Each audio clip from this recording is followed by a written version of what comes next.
interlude.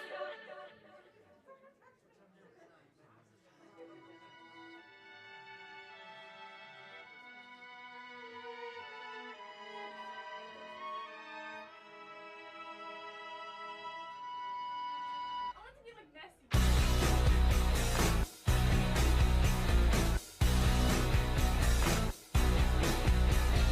I'm so insecure, I think that I'll die before I drink. And I'm so caught up in the news of who likes me and who hates you. And I'm so tired that I might quit my job, start a new life. And they'd all be so disappointed, cause who am I if not exploited? And I'm so sick of 17, I'm over this teenage dream. If someone tells me one more time, enjoy your youth, I'm gonna cry. And I don't stick up for myself, I'm anxious and nothing can help. And I wish I'd done this before, and I wish people liked me more. All I did was try my best, it's the kind of things I get. I'm relentlessly upset. They say these are the golden years, but I wish I could disappear. Ego crush is so severe. God, it's brutal out here.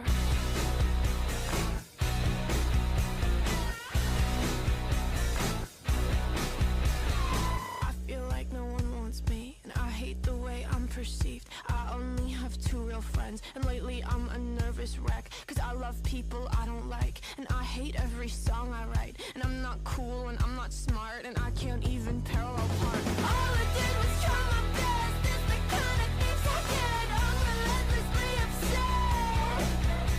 They say these are the golden years, but I wish I could disappear. Ego crush is so severe. God, it's brutal out here.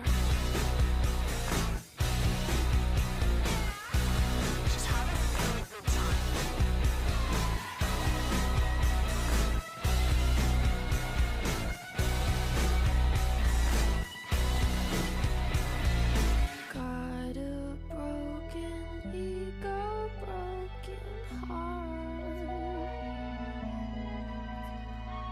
God, I don't even know where to start.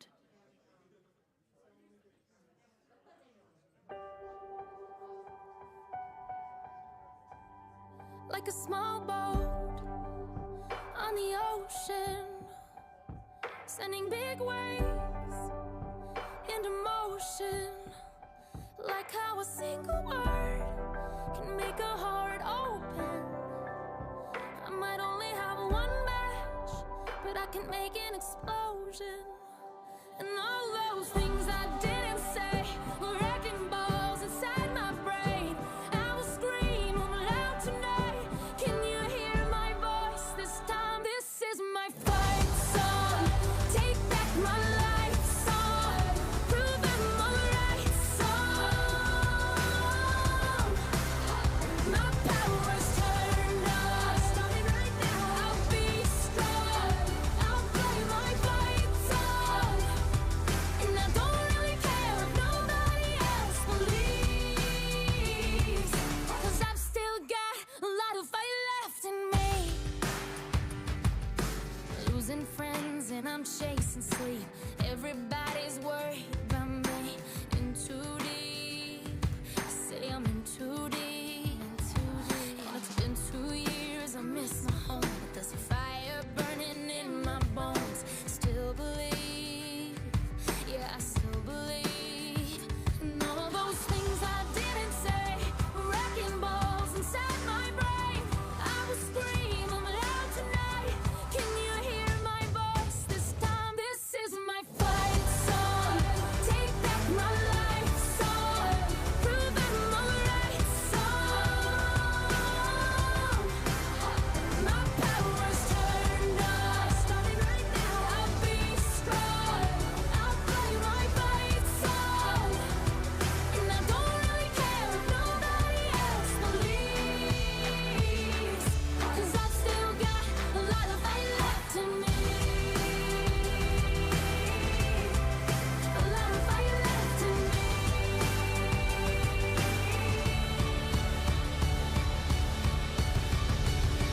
Like a small boat on the ocean, sending big waves into motion. Like how a single word heart open. I might only have one match, but I can make an explosion. This is my fight song. Take back my life song. Prove I'm alright song. My power's turned up. Starting right now, I'll be strong. I'll blow my fight song.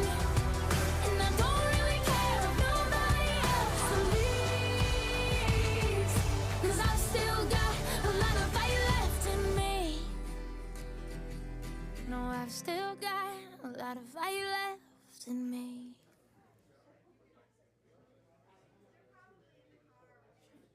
She's just a girl and she's on fire, hotter than a fantasy, lonely like a highway. She's living in a world and it's on fire, filled with catastrophe, but she knows she can fly away. Oh,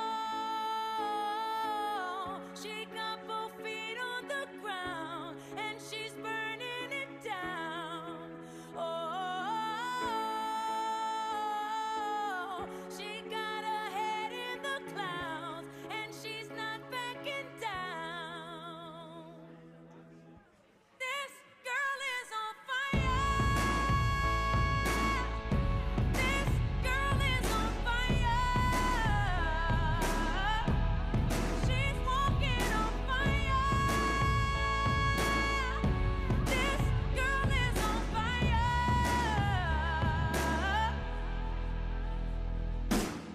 Looks like a girl, but she's a flame, so bright she can burn your eyes. Better look the other way. You can try, but you'll never forget her name. She's on top of the world, hottest of the hottest girls. Say, oh, we got our feet on the ground and we're burning it down. Oh,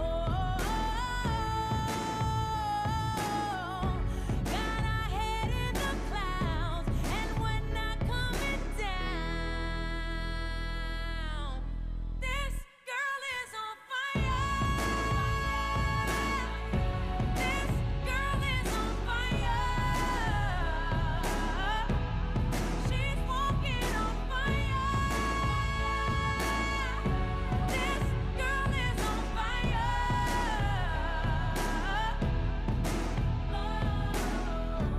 Everybody stares as she goes by, 'cause they can see the flame that's in her eyes.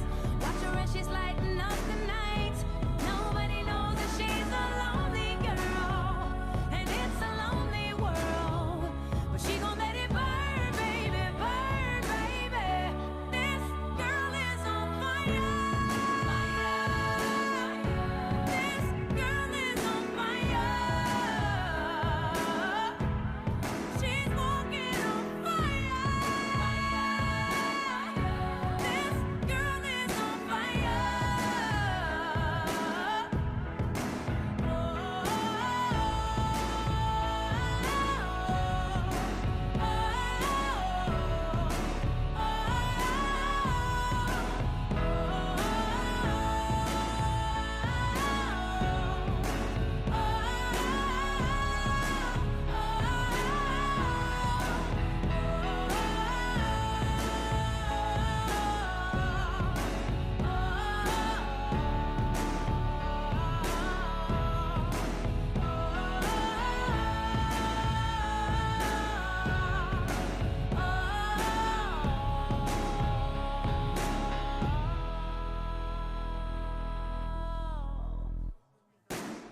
She's just a girl, but she's on fire.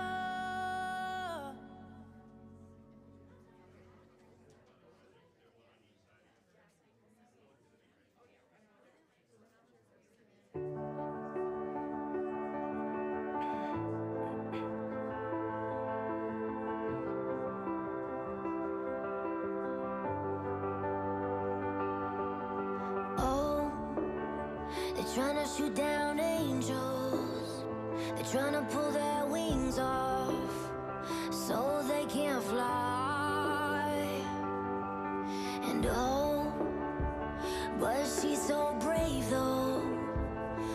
like a tornado.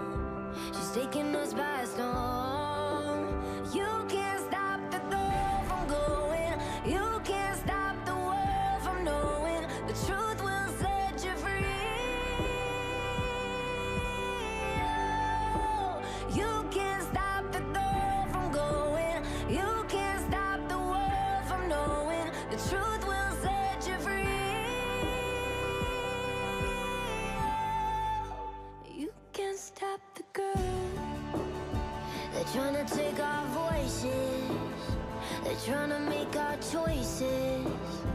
So we scream loud, loud, loud. And oh, I know you feel the lightning, and it's so exciting.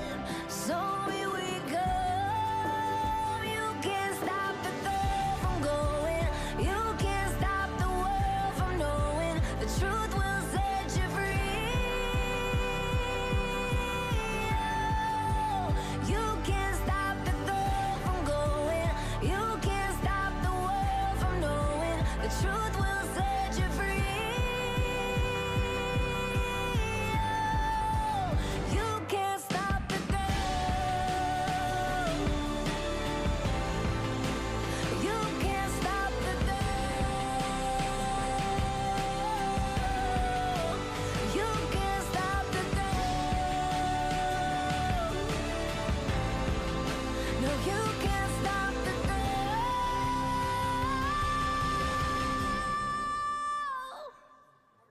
Oh, I know you feel the lightning. It's so exciting. So here we come.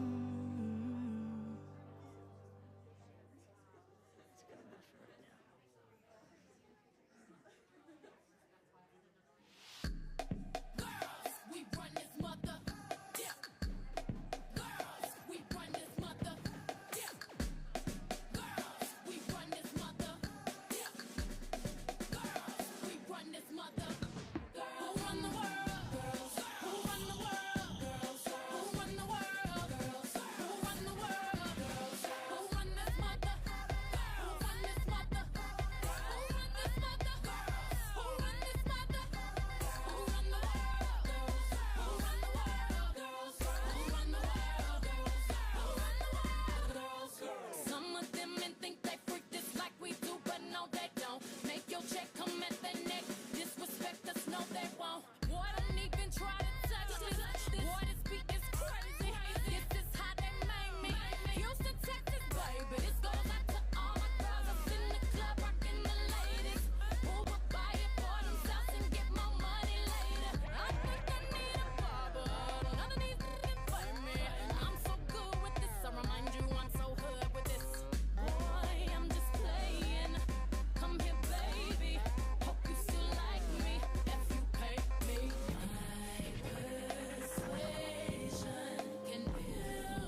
Good evening, everyone.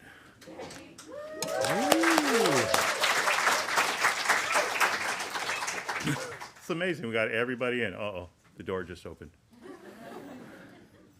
Hi. We're packed here, so if you can stand in the corner over there, if you don't mind standing. Excellent. Let me take this off. Good evening, everybody. My name is Richard Perez, and I am yes, thank you. I'm a professor in the theater department, and just so grateful for all of you turning out tonight for what is a project that I've been working on for the last year or so. I'm from a town called Oakland, California. And a few years ago in the New York Times, I read this article about an event that happened there that really inspired me to think about how young people from different walks of life, who quite often are marginalized, potentially come together and how they potentially can heal. And so it was with me for a long time, this story, and I wanted to bring it to the stage. And so tonight what you'll see is sort of a rough sketch. It's a first draft, and for people, I've done a lot of new play development in my life, and people that I respect as playwrights often say the first read for a public is like showing your baby to the world for the first time, right?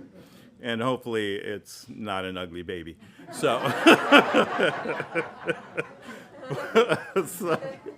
but even if it's ugly, you still love it, right? And I have come to love this play and the people in it. And I'm just so grateful to all of you because you're going to be instrumental in the next stage. And there will be many stages coming forth, in that a new play is often, I mean, as many writers in the room know, writing is rewriting, and that's what will happen tonight. So much so that my good friend Gordon Wiersma and I are, after this is all over, we're going to jump in our car, head up north an hour and a half to a little cabin in the woods, and spend time writing this play, and I don't know what he's writing, but I'm sure it's something brilliant. So yeah, I'm grateful to the theater department for helping make this happen, for all the people involved, for all of you who, hopefully you all stick around tonight, and the play is not very long at this point. It's only about an hour and change. So hopefully you'll be willing to stick around and just give some feedback. My lovely friend Pablo Pesquera is going to moderate a talkback with you all. And it's a wonderful way to approach an artistic project and ask you some really wonderful questions and back and forth. So hopefully you'll stick around for that. Again, it won't take very long, so you'll be out of here and be able to continue partying in Holland as we do, right? All right. So without further ado, let me bring the actors to the stage. Give them that.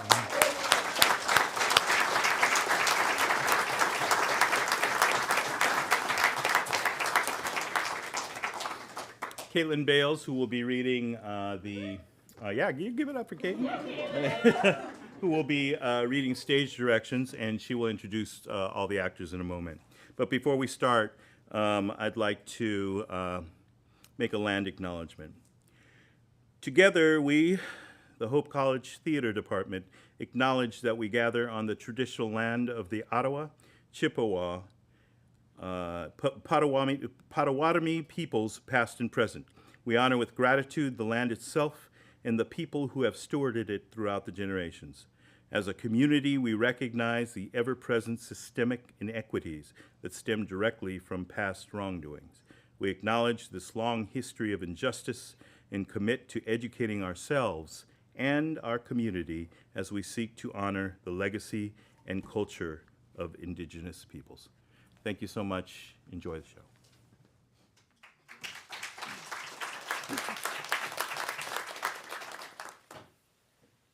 Third Degree by Richard Perez. Time, the present. Place, different locations around Chicago. The characters: Zachary Johnson, played by Fred Johnson. Recently widowed and currently raising his only son Amari as a single father, he has done everything he can to ensure that Amari has every opportunity to be a successful adult, including sending him to private schools all his life. Zachary became deeply religious as a result of going through his wife's losing battle with cancer. Beverly Peterson, played by Michelle Bombi, she is divorced and currently raising her non-binary teenager Cameron as a single mother. She is a successful architect.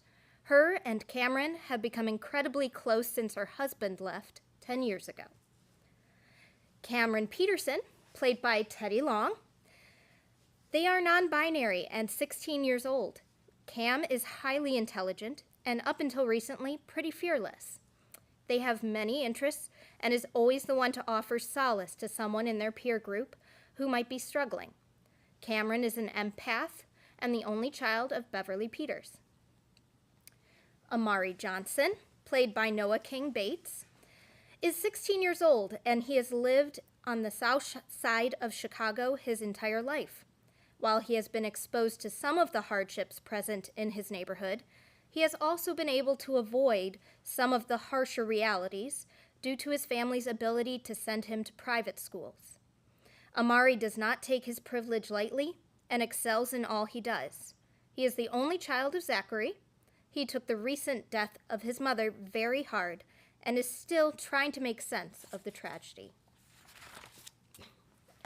Scene 1. In black, we hear the sound of a city bus rolling down a busy city street. We hear the bus get louder as it approaches until it finally stops and opens its doors. After a beat, the doors close. As we hear the bus drive off, 2 separate lights come up on Amari, 16 years old, and Cameron, 17. They are standing on opposite sides of the stage. This place is in their minds. It is their quiet place. It is where they come to make sense of their lives. Everything about it is heightened, including their language. It only takes a moment for a spark to become a flame. We are kindling and brush. I don't know you. I wish I had. I don't know you. I didn't know you. I do now. You're angry. I am angry. I don't want to be, but I am. Anger is my overcoat. Anger hides my anguish. Some day it protects me, others it becomes too much to bear. I'm invisible. I walk in a world that doesn't want to see me. I am a ghost. I am a ghost. I am afraid. Of what? Afraid of those who are afraid of me. They are the ones that cause me the most harm. They are the ones that cause me the most harm. I hate myself, Cameron. Don't, Amari. The pain is just too much. The pain I've A caused. legacy of contempt is our pain. I am too small to take on that behemoth. Forgive yourself, Amari. I'm trying to. Lights.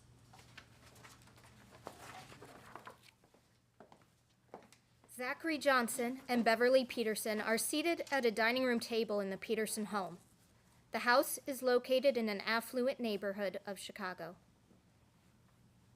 Thanks for seeing me today. I'm sure it hasn't been easy. No, it hasn't. We've been praying for Cameron. Thank you. How's Amari? Okay. Terrified. I can imagine.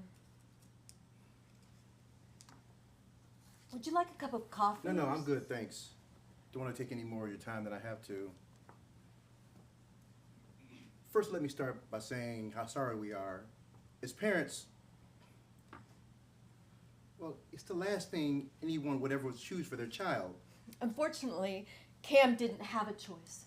Absolutely, and Amari takes full responsibility for his actions. My only point is they're so young, which makes it all the worse. Yes.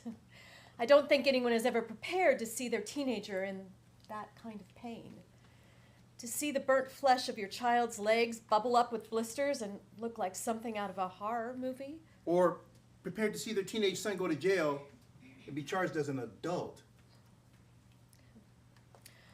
What can I do for you today, Mr. Johnson? I realize we are in no position to ask this, but we were hoping you and your family would be willing to appeal to the court to request that Amari not be charged as an adult. Not quite sure what to say. I know it's a lot to ask, but he's just a child. So is Cam, and at the moment, we have no idea what the future holds for my child. Mrs. Peterson, I am begging you. While what Amari did was stupid and irresponsible, there is no way he intended to do bodily harm to your son. How does someone flick matches at someone's clothing and not expect there to be bodily harm? He had no idea it would ignite the way it did. Please, Mrs. Peterson, I know my son. He would never intentionally hurt another human being. He was showing off for his friend, and things got out of control. Well, there has to be some consequences for that kind of showing off. I agree, and believe me, there will be. Let's be honest. He's a black boy from the south side of Chicago who set fire to the clothing of an affluent white boy. Even if he's tried as a minor, you can be assured he will receive more than his share of punishment. Please tell me you're not going to turn this into a race thing. It was a race thing the minute my boy was arrested and charged as an adult. He's 16. I don't make the laws, Mr. Johnson. I'm not sure we can help you. But you can. If the victim's family found it in their hearts to appeal to the court to change the charges, we'd at least have a chance. Do you realize what you're asking? I do. Ms. Peterson, look, I can't imagine the anger, the worry, I mean, the hatred you must feel right now. But please believe me, you don't want my son or any other child to be locked up with adults. Nothing good will ever come of that. Mr. Johnson. Please call me Zach. Zach. The detective said that Amari admitted he was homophobic. They coerced that out of him. He didn't even know what the word meant. And think about it. If you committed a crime against someone who was gay... Non-binary. Sorry, non-binary. Would you admit you were homophobic? He's 16. He was terrified, and of course his parents or a lawyer weren't present. Who knows what happened in that interrogation room? We can't protect them, can we, Zach? We think we can and try to for as long as we can. But every time they leave the house, the dangers out there haunt us. And Cameron wearing a skirt to school, well, that only increases the hazards, doesn't it? In that regard, our lives aren't so different. Not a day goes by that I don't think about the possibility of my boy coming home in a body bag. If not for these crazy Chicago streets and from some trigger-happy cop who mistakes his cell phone for a weapon. I'll be honest with you. I need more time. Not only do I have to discuss this with Cameron and their father, but you're right. I am angry. No, anger doesn't even come anywhere close to describing what I feel. But I will say this. When I found out what happened to Cam, for the first time in my life, I understood what it feels like to want to inflict bodily harm on another person. I don't like to admit this, but I have had the most elaborate fantasies about torture and other forms of revenge. It scared me at first, but fortunately, I have a good therapist. So this moment, it's probably not the best time to approach me, Mr. Johnson. I understand. Thank you for your time. Ms. Peterson, can I ask you for one more favor before I leave? What is it? Will you pray with me? I'm not sure Look, I'll be brief. Please. I leave here feeling much more hopeful if I had an opportunity to share a prayer with you.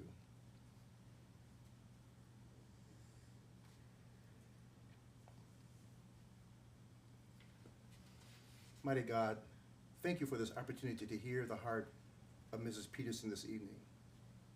Thank you for her honesty, passion, and desire to do what's right for her and her family. Heavenly Father, please watch over Cameron during this critical time of healing and comfort their pain in the way only you can. Lord, please watch over my boy, making sure he remains safe and out of harm's way. Finally, Lord, I ask that you help me let go of my own expectations and remember that whatever the outcome of this fellowship today, that your plan is always the best plan. Amen. Thank you. He exits. Beverly takes a seat, stares out for a moment as lights fade.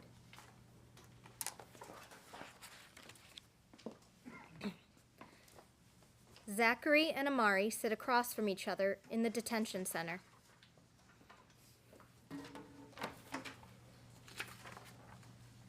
How are you doing, son? As well as can be expected, I guess. Are you taking care of yourself? Uh-huh.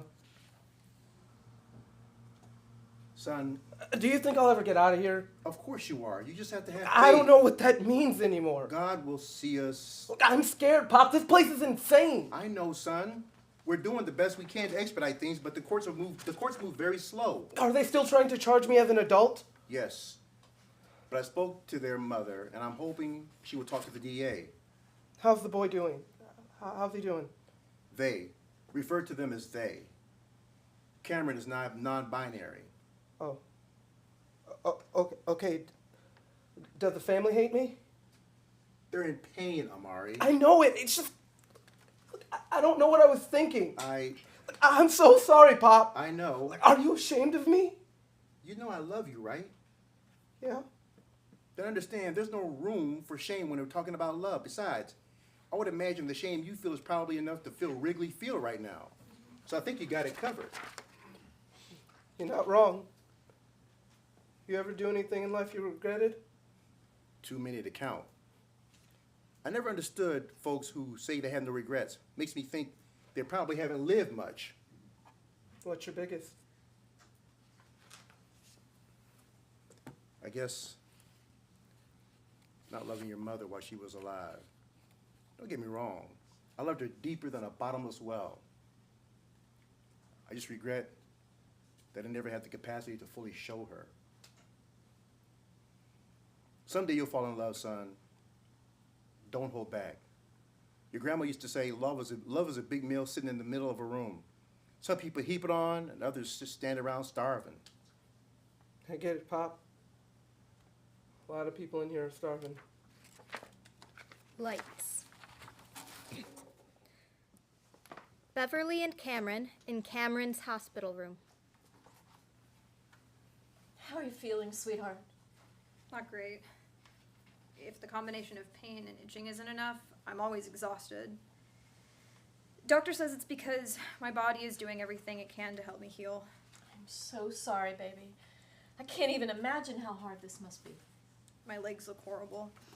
They look like half raw, scorched bacon.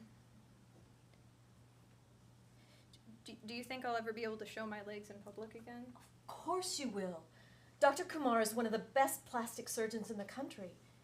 He feels confident that the skin grafts will be successful. Why do they call them plastic surgeons? It makes it sound like they're going to attach mannequin legs to me or something. Okay? Yeah, the pain comes in waves like that. Jolts me out of my sleep sometimes. That's probably why I'm so tired. If the pain doesn't wake me up, the nightmares do. That must be terrifying. It is sometimes, but you know what really scares me? What? My anger.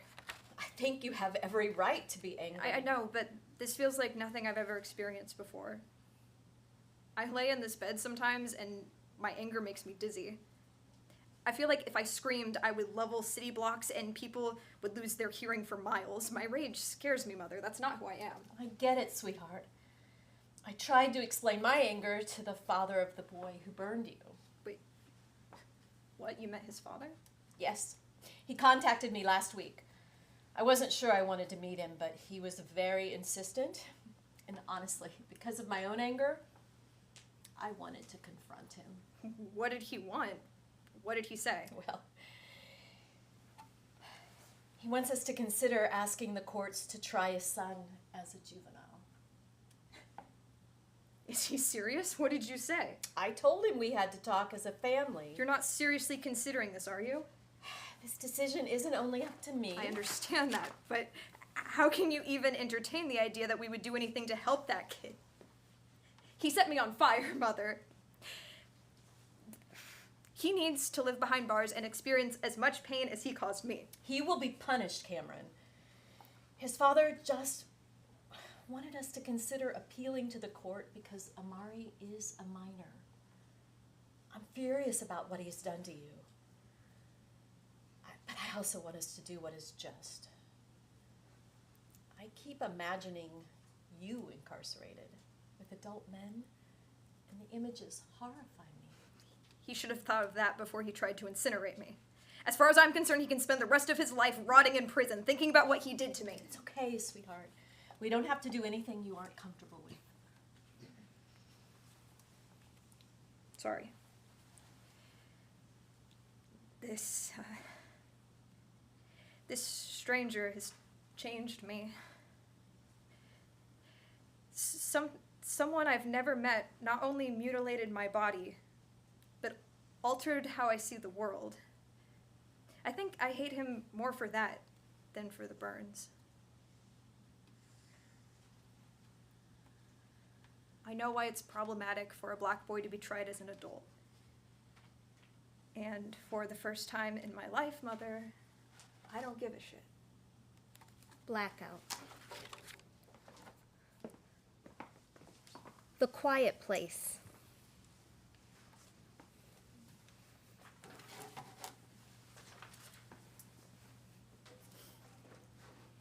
It only takes a moment to spark a flame, We're kindling and brush. even in my dreams. I cannot escape.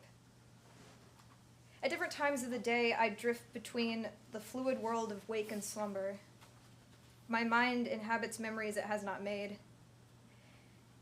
As I sit on a slow-moving bus, the stench of charred meat confronts my senses. I search until I discover a man holding a crying infant in his arms. At first, I'm touched by the father's attempts to comfort his child when suddenly I realize that the baby is on fire. The father is fine, but the baby continues to burn.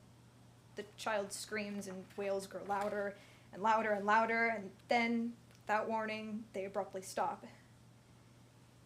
The tiny body has ceased all movement, and I assume it has expired. That's when the man turns to look at me, and in that moment I realize the man is my father. It only takes a moment for a spark to become a flame. We are kindling and brush, even in my dreams. I cannot escape. My sleep brings me the nightly evocation of our home engulfed in flames. My father and I huddled on the cold concrete in deep despair. However, my sorrow is different than my father's. My despondence stems from his inability to recognize the beauty of unbridled blaze. I weep because he does not applaud the elegant flames as they dance across the rafters with the exuberant abandon of an adolescent ballerina. The following day, I return to see what looks like the aftermath of a raucous party. All that remains is the stagnant scent of scorched memories and overturned dreams. In that moment, I realize that the floating embers are pieces of my innocence floating away.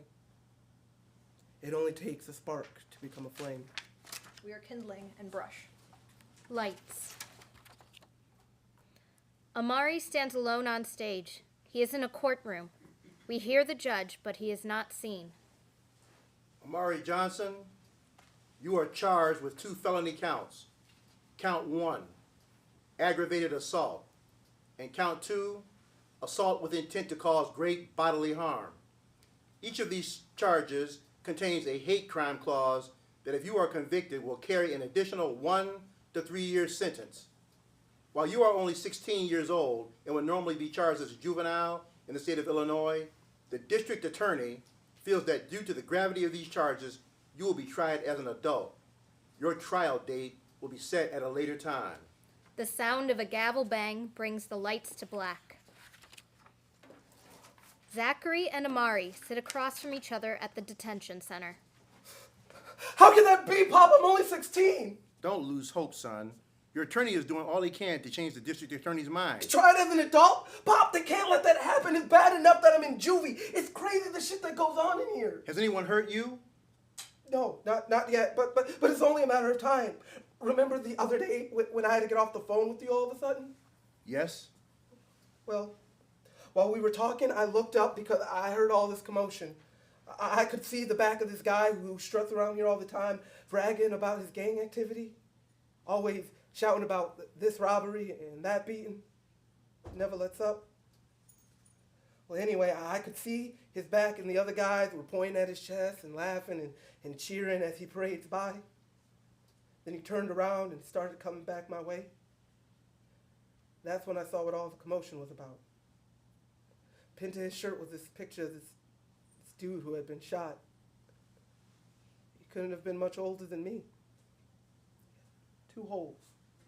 It's big in his face and in his chest. There's blood everywhere. Turns out, there's a picture of the guy he killed. Dude couldn't have been more proud. So I'm so sorry. I can't imagine. No, what's crazy was when I saw the picture, the first thing that popped in my head was Mom. And the dead kid's mom, and the gangbanger's mom. I thought how each of us broke our mother's hearts. All the dudes in here are broken, Dad. This is a dumping ground for broken souls. This is not me, Pop. I don't belong here. Look, I know I messed up. I know I messed up bad, but I am not broken. And if I stay here, then I will be. Look, we're going to do all we can to make sure you don't, son. I promise. In the meantime, you have to stay strong. Remember the meaning of your name. Yeah, Pop. Possesses great strength. Look, I won't lie. I don't feel very strong right now. God is always with you, son, even when you're at our lowest. Dad, look around. God's not here. Lights. Cameron sits in a chair and speaks to a therapist who is not seen.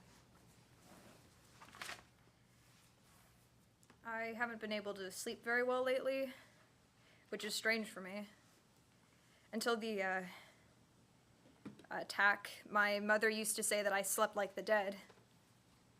When I finally do get to sleep, I have really vivid dreams. A lot of really ugly stuff that makes me terrified to close my eyes at night. I think the worst part of all of this is I've become really fearful of things. I've never been scared of much, but now I'm mainly, and I'm ashamed to admit this, really ashamed. I'm scared of black people, especially boys. I hate myself for it because I've always prided myself on being so, I don't know, anti-racist. I used to love taking the bus because people from all walks of life ride. I used to play this game in my head where I'd pick out a random person sitting near me and come up with a whole backstory for them, make up where they came from and what their family life was like, what their aspirations were, and what events had shaped them. Even though it was all fiction, somehow it made me feel like I understood humanity better, like I had a greater connection to the people who seemed different than me. But lately, I don't care.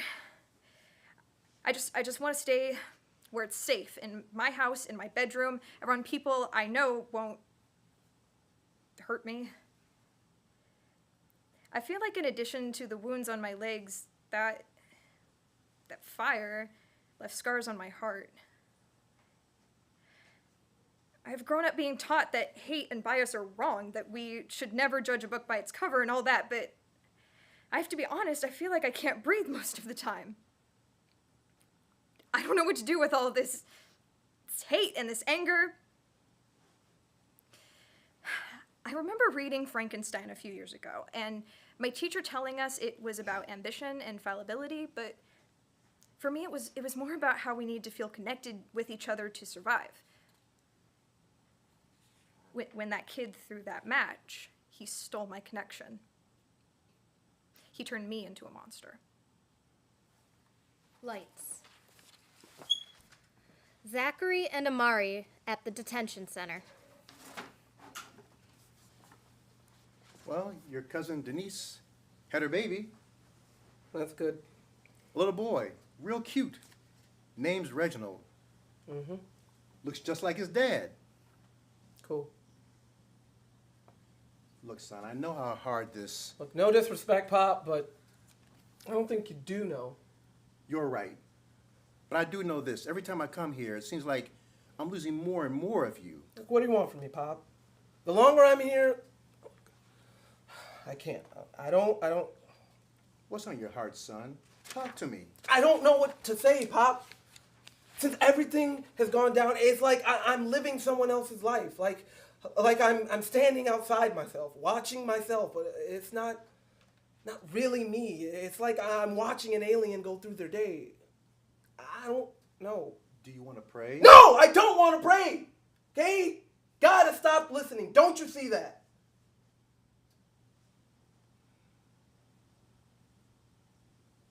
I'm sorry, Pop. I know it's hard for you to hear, but I don't believe anymore.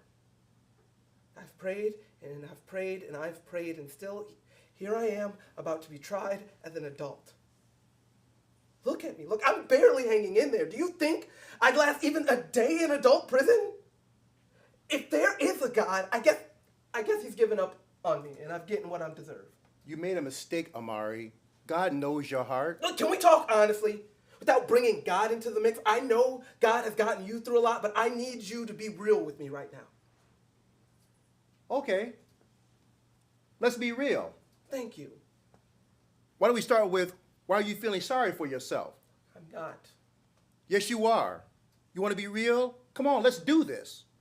You've been here. You're here because of something you did. I know you didn't intend to hurt that kid, but your actions led to their injuries. Actions have consequences. You can sit here and blame the world for the unfair system, or you can take responsibility for your actions. Is the system unjust? Yes. But are you going to sit back and become a victim of the system or fight back? I'm tired of fighting, Pop. You've never been one to give up on anything, Amari. Why try if everything is set up to destroy me? Come on, son. Stop being a victim. A victim? You think if the tables were turned and Cameron accidentally did what I did, he'd be tried as an adult? But the reality is, until you take responsibility for it, you will spend the rest of your life blaming others for your mistakes. Your grandfather did the same thing, justified his crimes, always talking about how he couldn't catch a break because of the man. I almost ended up just like him. Why didn't you? I met your mother. Thank God. She introduced me to a whole world of proud, successful black folks, made me feel like I could become anything I wanted. That's the way I used to feel until everything went down. But now, I feel like I don't have a say in what happens to me. I'm powerless. The only way someone can take your power is if you give it to them. Real talk. Sorry I even brought it up. Real talk. What do you regret most about all of this? I don't know. I guess causing so much suffering and, to be honest, Yes. losing my freedom. I miss my life. What about it? Dumb stuff like Oakwood Beach, taking off my shoes and waiting on the shore, feeling the sand between my toes. What else? I miss my friends, Tanisha and James, making them laugh. And? I miss warm donuts from Abundance. I miss grabbing a Coke and a bag of Takis at the Minute Mart. I miss Jay Hay making an impossible catch at Wrigley. An empty L train at night when no one else is riding. Imagine I'm the last person on earth. I miss orange juice, my bed, color TV, the 3:15 bell on a Friday afternoon. Oh, I miss the smile of a pretty girl, my bike, Axe soap, deciding what to wear each day. I miss you and your absurdly loud sneezes. Most of all, I miss the possibility of possibility. Believe it or not, son, you still have infinite possibilities. You made a wrong choice, and you will have to pay the consequences.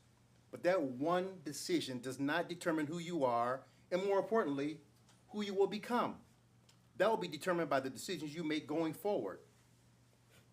Well, for the moment, not a lot of decisions can be made while I'm in here.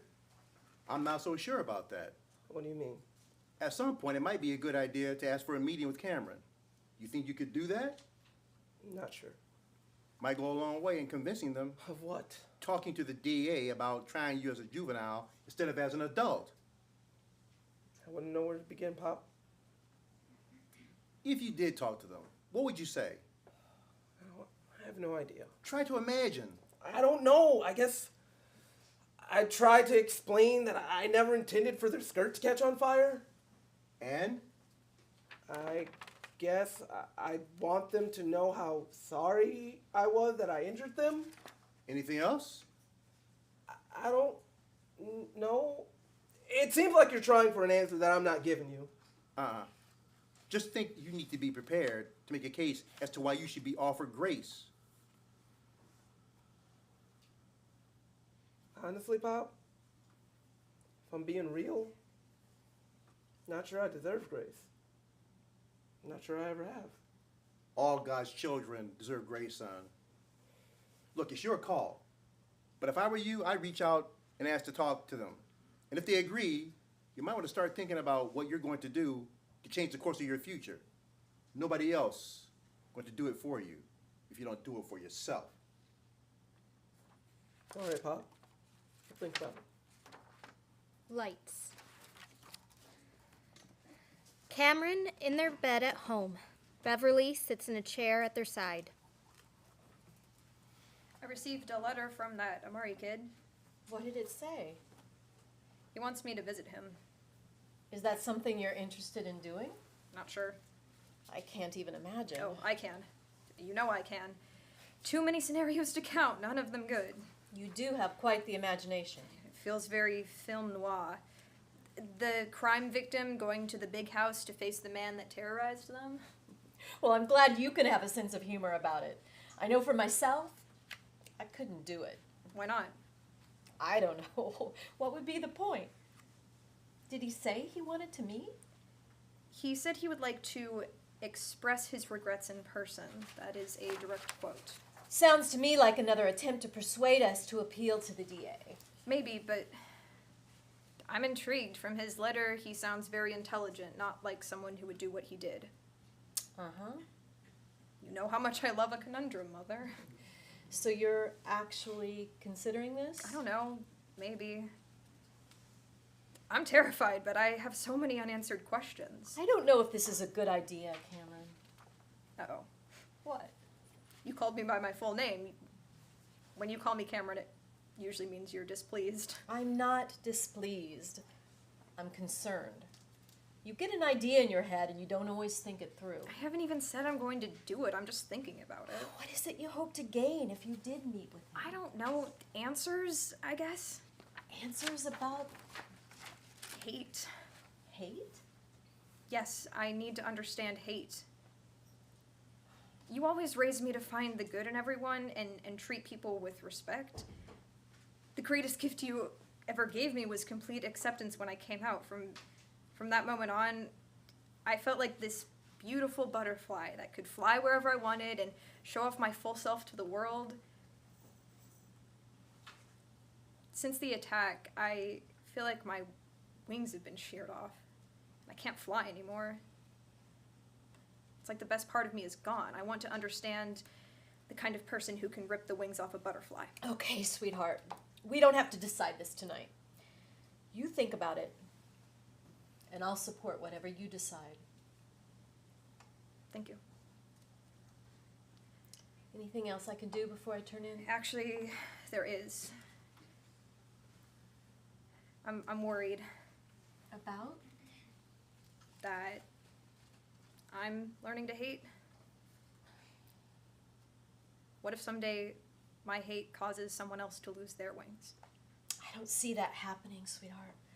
You have too much love inside that great big heart of yours for that to ever happen. I hope so. Good night, Mother. Good night. Sleep well. Lights. Cameron and Amari meet for the first time. At first, they awkwardly sit across from each other at a table in the detention center.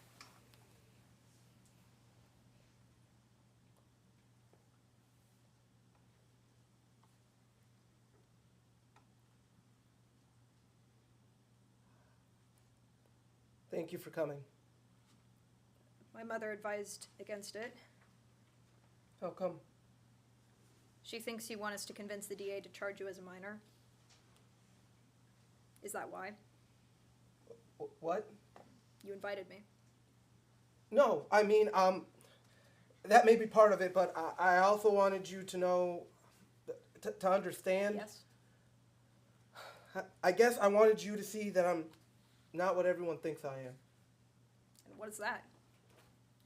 Another nigga from the South Side who wants to hurt white people? But you did hurt me. I know, but it was an accident. An accident? Yeah, I didn't set out to catch you on fire. You were flicking matches at me. What did you think would happen? I don't know, it was stupid, but I was joking around and I was just showing off for my friend. I could have died. You and your friend think that's funny? No, just saying I didn't set out to hurt you. I'm being charged with a hate crime. Wasn't it? I don't hate you. I don't even know you. I think the world would be a lot less violent if we only hated the people we knew. Please, don't lecture me on hate. I know a thing or two. Then why else would you have chosen me to toss matches at? There were a lot of people on the bus that day, but you chose the non-binary kid wearing a skirt. I remember there was this big guy sitting across from me who looked like he had just come from the gym. Why didn't you choose him, huh? I don't know. I do. Because you thought I looked weak. Easy prey. Not true. Look, I'm not homophobic. Then why me? I don't know. My mother was right. I shouldn't have come. Then why did you? Because you asked and... Forget it. No, come on. You're so interested in the why, let's do this. Real talk, as my father would say. All right. You want real talk? Here goes. I came because I wanted to see what kind of fucking animal would light a person on fire. Okay. Real talk it is. Sorry, I didn't mean to call you an animal. No worries. No, I have an uncle who used to say, no, white people feel the same about us as they do about tigers. We're okay as long as we're sitting behind bars. I'm not like that, Amari. You sure about that? Well, I guess about as sure as you are that you're not homophobic. That's fair.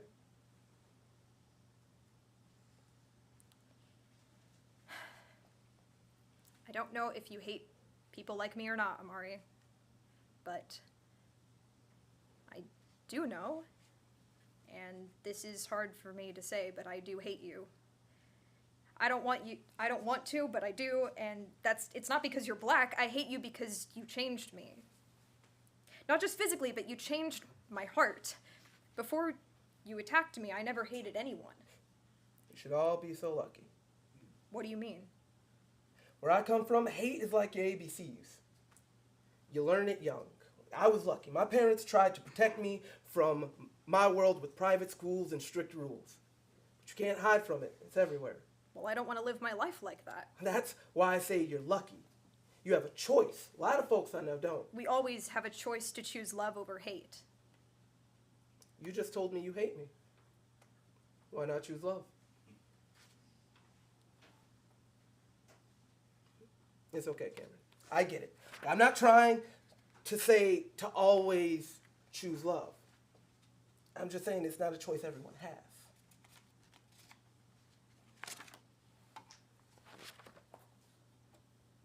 So you think what you did is okay? No, not at all. I know what I did was stupid, and I will pay for it for the rest of my life. And so will I. Which makes it even worse. Look, I'm willing to pay for what I've done. But do you really think it's fair for me to be charged as an adult with a hate crime? So you did ask me here to appeal to the DA. Real talk?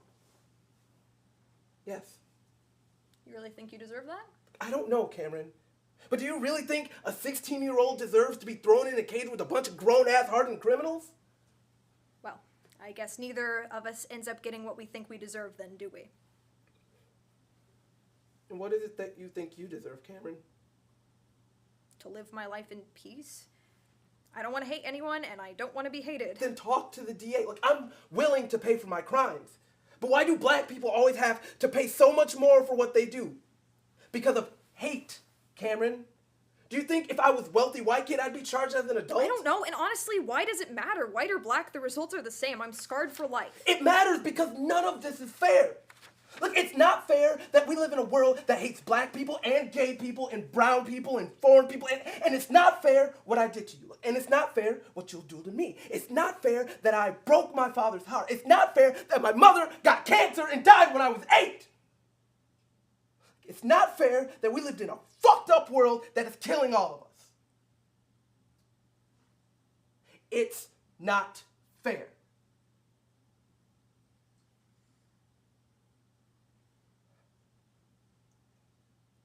Sorry. I think it's the first time I've heard you say that word. I am sorry, okay? But sorry isn't enough, is it? Everyone says it, but nothing changes. You're not wrong.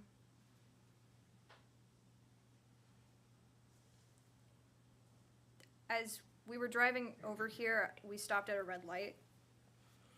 I looked over and I saw this huge birdhouse in the front yard. You know, the kind that have a bunch of holes. Look more like bird apartments than houses.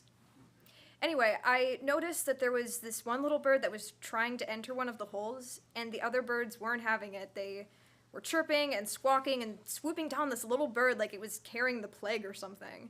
It kept trying and trying, but it finally gave up and flew away. Most days I feel like that little bird, Amari. Always trying to be a part of something that wants nothing to do with me.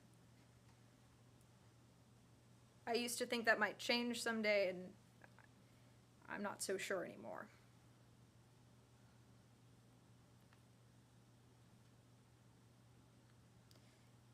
I'd better go. My mom is waiting. Okay.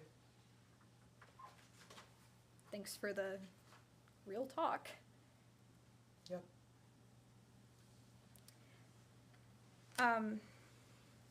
Me and my mom still have a lot to talk about. I understand. Cameron gets up to go. The pain of their injuries still very much evident. Goodbye.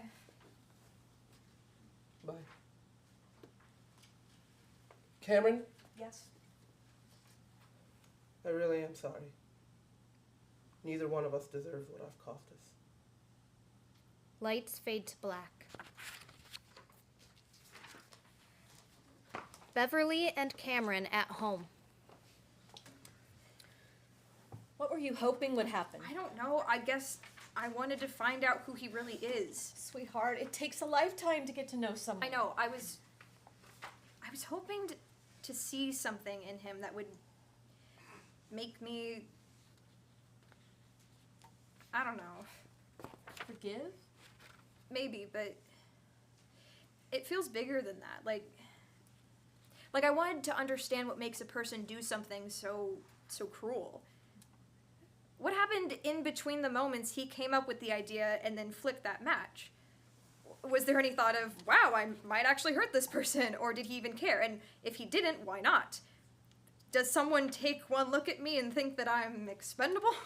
Cam, honey, don't do this to yourself. I can't help it, Mother. As much as I try, I keep thinking, maybe I brought this on myself. Who do I think I am to fall asleep on a city bus wearing a skirt? I know the kind of hate that is out there. Stop it, Cam. You are not to blame for this. I suppose.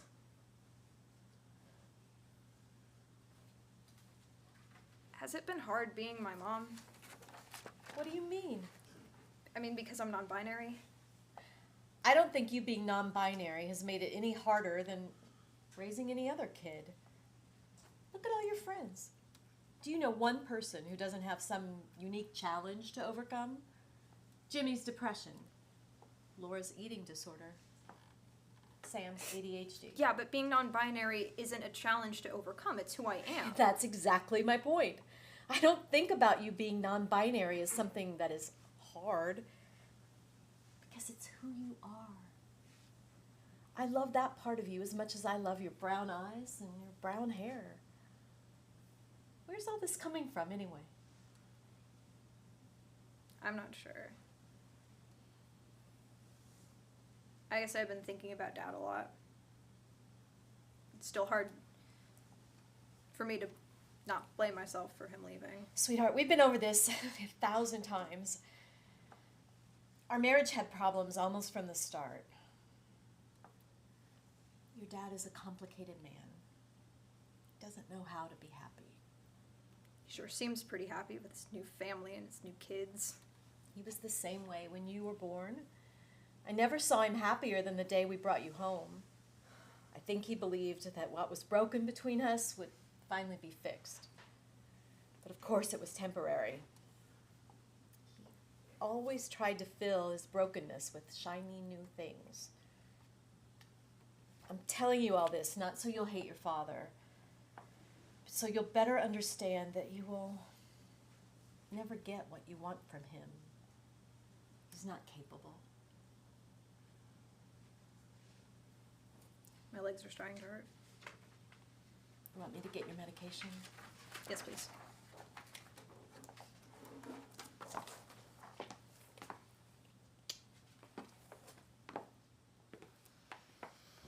Cameron walks downstage center and looks into a mirror.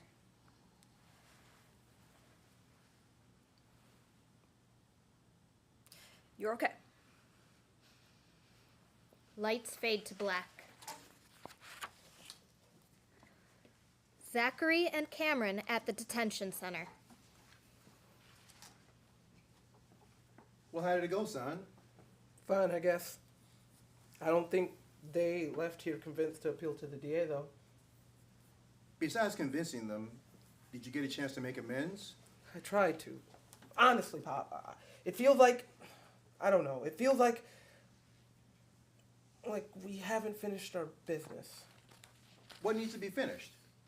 I'm not sure, but there's something, that doesn't feel right. Initially, I wanted to convince them to appeal to the court, but now there's something else. Well, what is it? I'm not sure. I guess I want them to know I'm not a monster. You're not a monster, son. I'm not sure, Pop. Sounds like you're trying to convince yourself more than Cameron. Maybe I am. All I know is this feels like every other thing in my life. I think I've always tried to prove to the world that I'm good enough. I thought that if I became the best student, the best friend, the best son, the best whatever, maybe the world would, I don't know, accept me? Well, I fixed that, didn't I? Amari, you can't spend the rest of your life trying to convince the world you're good enough, especially if you don't believe it yourself. Trust me, people are going to believe what they want, and nothing we can say or do is going to change their minds. I guess. I just don't want to become another cliche. Then don't! You made a mistake, and now you're going to have to pay for it. But you stand at a crossroads, Amari. You can continue going down the path of miscalculation and become a cliche, or you can try and figure out what you can learn from all this and spend your time becoming your best self. Find your truth, son. How do I do that? Start by being honest with yourself. You have unfinished business with Cameron. Why don't you start there? We'll see. You got this. Love you, son. Love you, Pops. Lights. In the detention center, Cameron sits across the table from Amari. There is a crudely wrapped present at the center of the table. What's this? It's a gift. For you. Wow, I didn't expect that. Well, it's almost Christmas. Now, don't get too excited. It's nothing big. Just something I made in woodshop. Well, thanks. Should I open it now, or? It's up to you. But I didn't. No, seriously, Cameron, it's not a big deal. I just wanted to do something nice since you agreed to come back. Okay. Well, Cameron opens the present. It is a birdhouse with Cameron painted over the entry. thank you. You're welcome.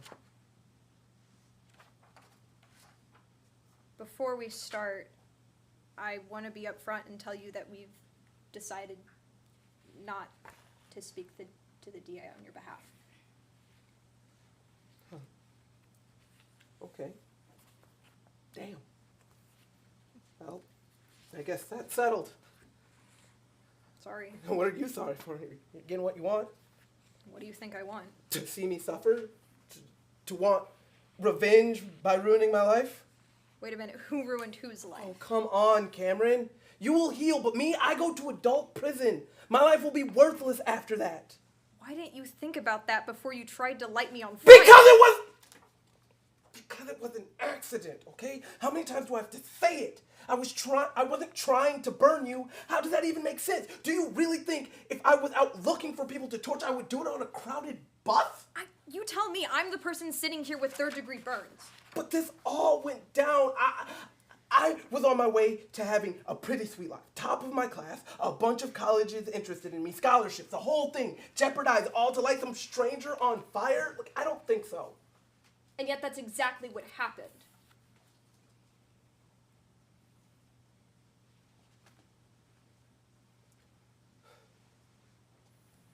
Did you ever stop to think how if one moment was different that day, things might have turned out completely different?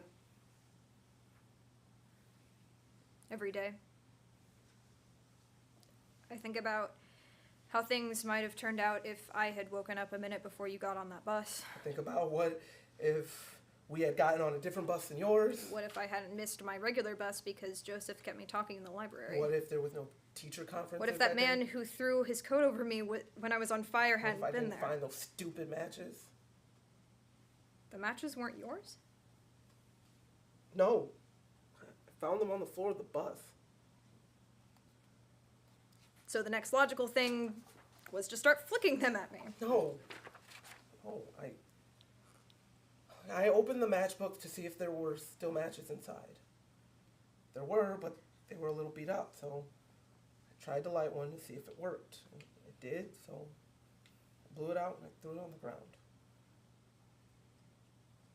Then what? It landed in front of your seat. And it's like, I didn't even think twice about it. I just started flicking more of the matches towards your feet. Like, James was laughing, and after I had flicked about 2 or 3 more, that's when the one landed on the hem of your skirt. You didn't think twice about it? Why? Because I'm so repugnant to you? You wouldn't think twice about my well-being? No, then why? Why would you jeopardize the life of another human being? That's not what I'm saying. Because I'm just some useless faggot to you. No, some freak who doesn't matter. Someone who doesn't have feelings, whose life, who doesn't matter in the grand scheme of things. No, whose life isn't as important as yours. No, it's the exact opposite. It's my life that isn't as important as yours. What are you talking about? Exactly what I said. My life is less important than yours. I finally realized I was jealous of you. Jealous? Why? Lots of reasons. That day, a lot of shit had gone down before we got on that bus. Me and James were followed around by a clerk in a 7-Eleven. A cop rolled up to us asking why we weren't in school. We didn't get a taxi, and 2 buses passed us by before we finally got on the one that you were on. What does that have to do with me? Nothing. In everything. I don't know. We got on the bus and we were exhausted. Me and James moved to the back of the bus because it looked like there were empty seats back there. Turns out it only looked empty because you had fallen asleep on the seat and were slumped over. I was about to wake you up, but James told me to forget it because we were going to be getting off soon anyways. And I remember watching you sleep there, and I thought, man, you have no idea how lucky you are. Lucky because I fell asleep on a bus? No! Lucky because you had the freedom to fall asleep on a bus and take up 2 seats. And lucky because all the shit I go through every single day, you'll never have to. Mari, I know I can never know what it is to be you, but I experience prejudice every day. No, I get that. I'm just saying that I didn't flick those matches at you because you're non-binary. You did it because I was white? Not consciously. Look, all I know is I felt really small in that moment. And the only thing that I could think to do was just to flick stupid matches at the ground in front of you. Look, I swear to you, Cameron, I wasn't trying to hurt you. I just felt so Doc, I wish it made sense. I wish I could explain it better. Unbelievable. What?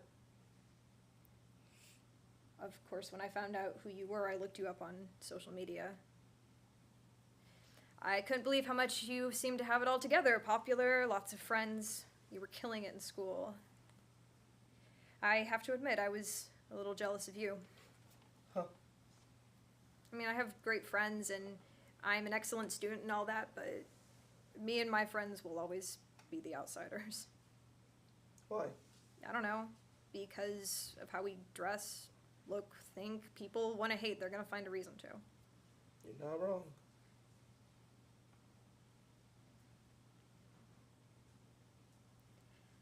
I don't want to hate you, Amari. It's exhausting. It is. This whole world seems pretty exhausting lately. Yeah. It's pretty scary. Makes you feel kind of hopeless, doesn't it? Yeah. It's especially because adults keep telling us that we're the hope for the future. Not looking so good, is it? Nope. But screw that. That's a lot of responsibility to put on us, especially considering it's their mess we're supposed to clean up. Right? Well, I guess there's something we agree on. I guess so. Seriously, though, I did want to make a difference. That's why I was going to be a teacher. There's no reason you can still do that? Yeah, I have a feeling being a convicted felon might make it kind of difficult. Nothing is impossible. Yeah, we'll see.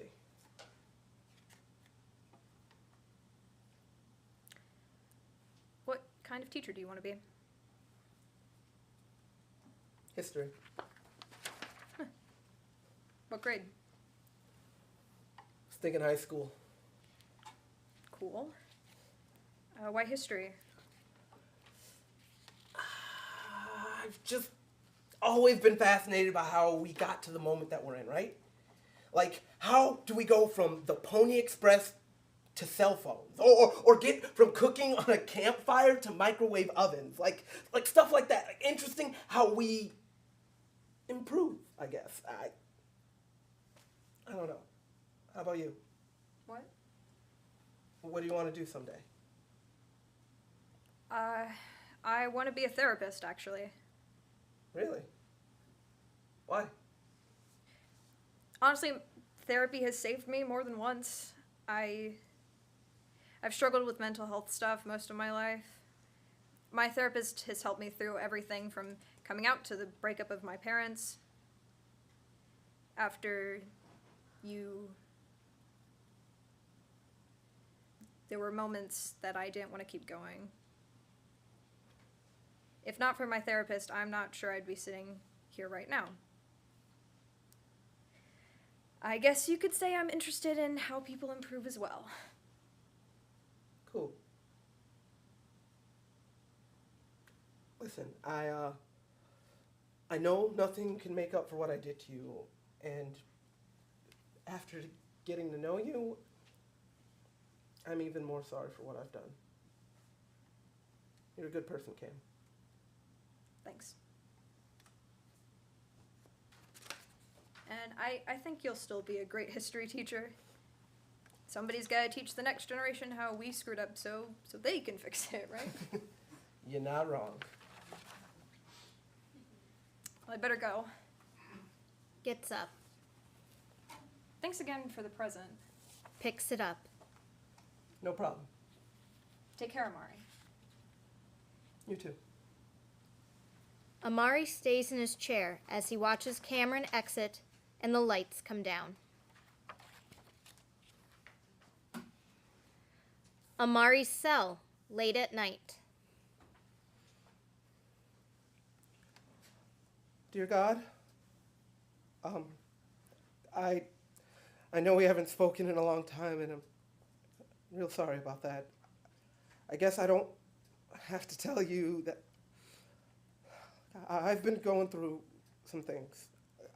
I know I let a lot of people down, but it was letting you down that I'm most ashamed about. I know Pop says that you never stop loving us, but it's real hard to believe that you can still love someone after what I've done. Forgive me, Lord, for hurting so many people, but most of all, Cameron. I will spend however long it takes to make it up to you and to them. I promise to try and make something good come out of all the bad that I've caused. Because only you knows what was truly in my heart that day. I won't try to explain.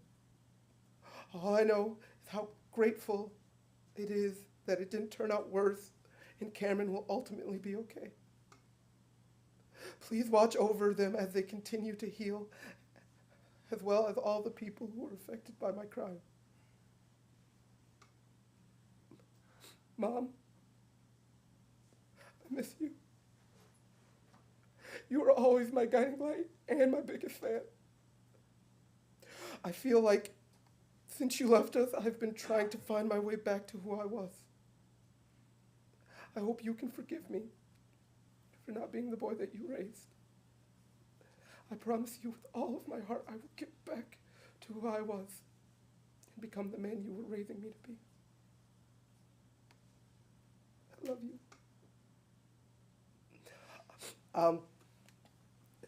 That's it for now, God. Thank you. In Jesus' name, amen. Lights out. Cameron and Amari at the detention center. It is Amari's sentencing day. Hey, Amari. Hey, I wanted to thank you for speaking to the DA. It means a lot. Yeah, we were really sorry he refused our request. Well, you tried, and I'm going to take a plea bargain. They're dropping the mayhem charges and the hate crime enhancement if I agree to serve a 5-year sentence on the assault charge. You okay with that? As long as I keep my good behavior, they say I'll be out before my 21st birthday. And I can serve time in a juvenile detention center. So, yeah, I'm okay with it. What's up with you? Not much. Just packing and getting ready to head off to school at Stanford this weekend. Oh, wow. Good for you. Anyway, this is for you. What is it? It's a postcard from Angel Oak. It's a 500-year-old tree in Charleston that we visited when I was a kid. When I first saw it, I just sat there imagining all the things that it must have witnessed in its life. And what it had to endure to still be here. Thought you might like it. It reminded me of you. Thanks. Sure. Well, good luck at school. Thanks, and good luck with, everything, I guess. Yeah, I better get ready for sentencing.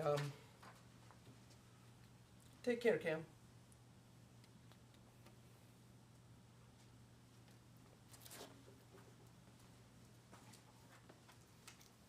You too, Amari.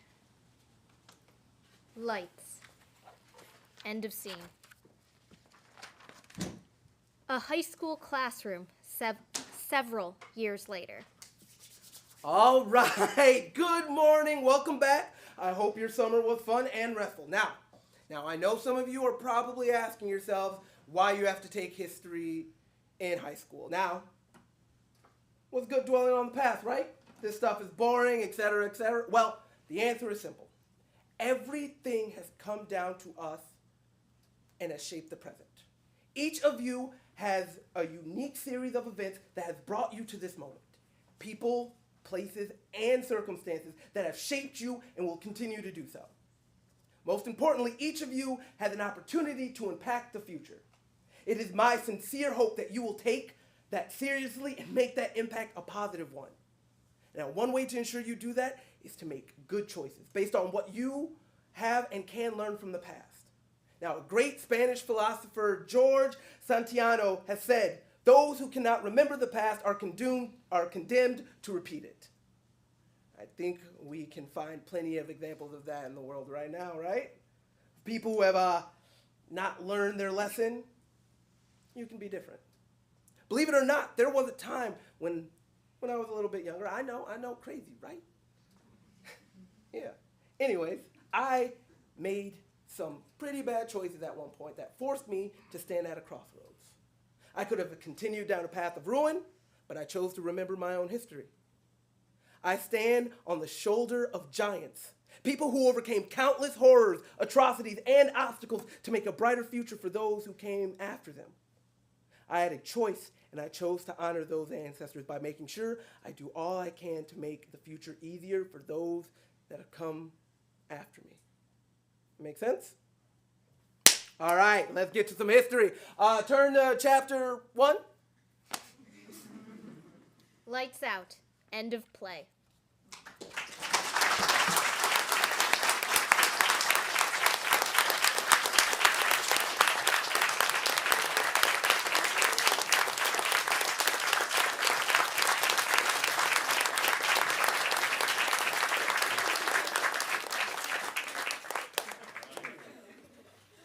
Thank you all so much. We'll start the second half of the evening with Pablo, if you would come to stage and help me get started with this.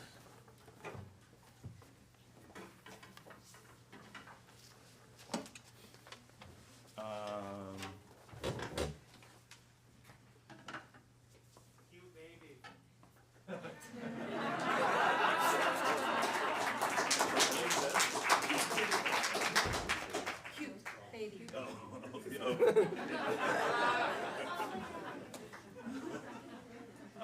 So we're going to start with some general questions, or Pablo has a whole format, so I'm gonna go.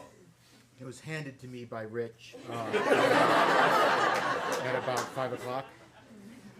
So we have some ways of eliciting response and thinking about how the feedback, the talkback will go. To me, this seems more like a feedback workshop than what we would typically think of as a talkback, right? Exactly. So I'd like us to think about something as an audience. What was meaningful, evocative, interesting, exciting, or striking to you in this work that we just watched? It could be a line, a moment, or some kind of interaction between the characters, anything that really resonated with you. And that's a question for you, the audience. I feel we're just like standing. Should we turn on the lights so we can see them? The lights. Yeah. Oh, why don't we put the lights up? Thanks. Yeah. Oh, there's people. Turn the lights down. Please go ahead. Yeah, well, first of all, I just want to congratulate all of you for your work and Rich for a wonderful play. I think something that really spoke to me is I think in media when we have a relationship with someone that is in the LGBTQ group, that typically the parent doesn't understand that, and that they are kind of an obstacle in that. And something that I thought was really beautiful is that Rich, you wrote it as that the mother was completely accepting and wasn't questioning that relationship. And I think that's something that should be encouraged in media and in plays and in the whole field of entertainment. So I just applaud you for that choice. For me, one of the things that surprised me was during the description of my legs look like bacon, that didn't disturb me. The thing that literally abruptly the most was the use of the N-word. When he referred to himself as that, I was like, oh, that shocked me more than anything else, which I thought it was interesting that's what got me. It wasn't the yelling, it wasn't but that's the part that made me that's the part that took me oh God, that, in a good way. It was just interesting how powerful just that one moment was compared to the descriptors and the talking about the burn, and I'm like, oh, okay, yeah, but that one is what got me. The F word too. Yeah. We're at whole campus. What? I know for me, if I can say for me, the fact that it's the only time that it's ever said. Yes. And the fact that usually now in society, because of hip hop, media, stuff like that, we hear it and it's 9 times out of 10, it's truly just taken at face value, like either really, really happy, like, oh my God, rap music, boom, bam, saying it, or someone being called it in a derogatory term. The fact that he used it in a derogatory term about himself compared to using it on another individual, I think is what makes it so impactful, because you don't hear yourself, like, I don't ever call myself that in a way that, so it does hit a lot harder than just someone calling you it or using it in a friendly way. Yeah, for me, I think something that I really, that really struck me as the play unfolded, Amari still, like, by the end of the play, has a hard time explaining why he did what he did. And that idea of, like, sometimes we ourselves never get the answer, and sometimes, like, that true sense of, like, sometimes we do not think everything through, and those moments become blank to us, and it's painful for everybody else involved as well. And I liked how that stayed true even to the end, as Amari was able to put together, like, his story and his words and, like, everything that he felt. At the end of the day, they were just matches at somebody's feet, and just nothing else came across his mind until all of a sudden, like, Cam was on fire. And so just, I really felt that was a really strong point, and I like how that carried throughout the play. And I think, like, that message of, like, we don't get the answer, which is something that Cam talked about as well with their mother, about how, like, they just wanted answers, and, like, we just don't get those, you know. So I thought that was a really, really powerful thing that resonated with me. Thank you. I really like the contrast between the two different kinds of losing innocence. With Amari, it was more like the play started, and then all of a sudden, for one monologue, one scene, he was on fire all of a sudden, and I quite like that, as opposed to the more slow burn of Cameron's story. Thank you. Thank you. You guys did excellent covering of such life, the complexities of relationships and who we are and what we stand for, what we represent.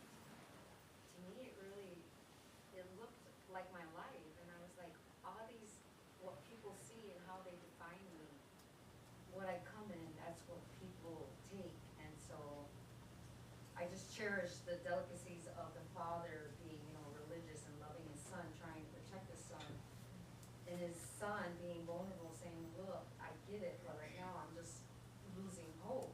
And Cameron, just the sensitivity of, her, she already felt awkward and ostracized, and then more so that it came out, and the mom's love of just being like, we don't want to see our children hurt. And so it was very provocative for me in all the sentiments of, this is daily life, this is struggle, this is real issues, and I'm just like, that's my whole life on stage. So I applaud you for your effort, and Richard is amazing.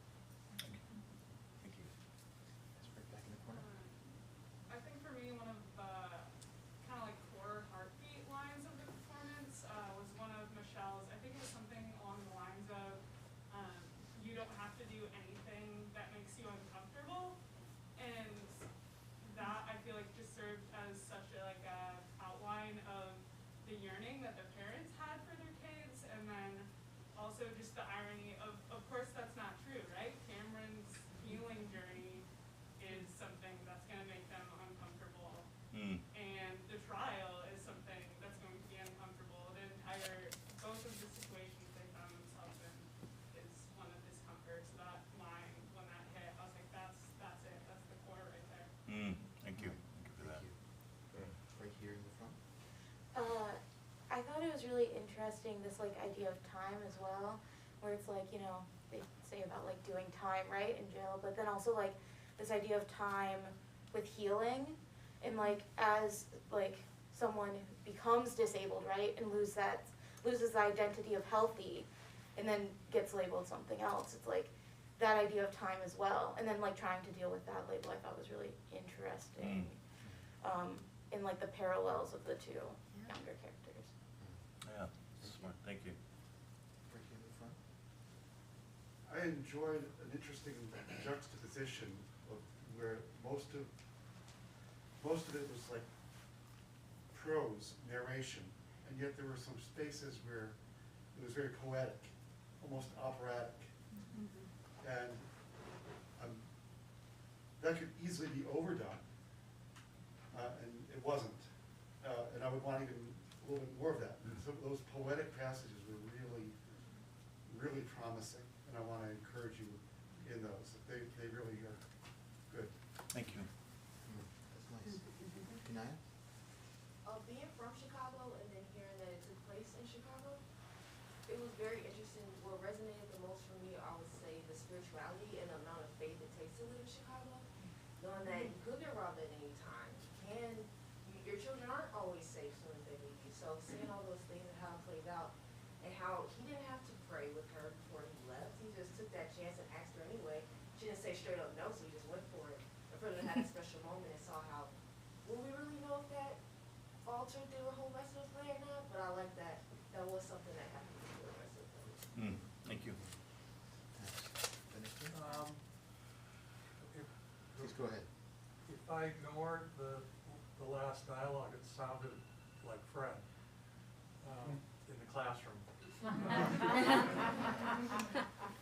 I really think the strength of the writing that I saw was in the dialogue between your youngest actors.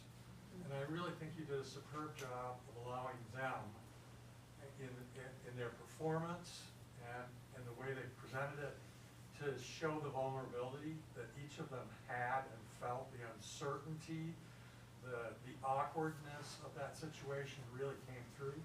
And I think that speaks to something that was really well written. I'm also just awkward. Thank you. Thank you. Thank you. Yes, thank you.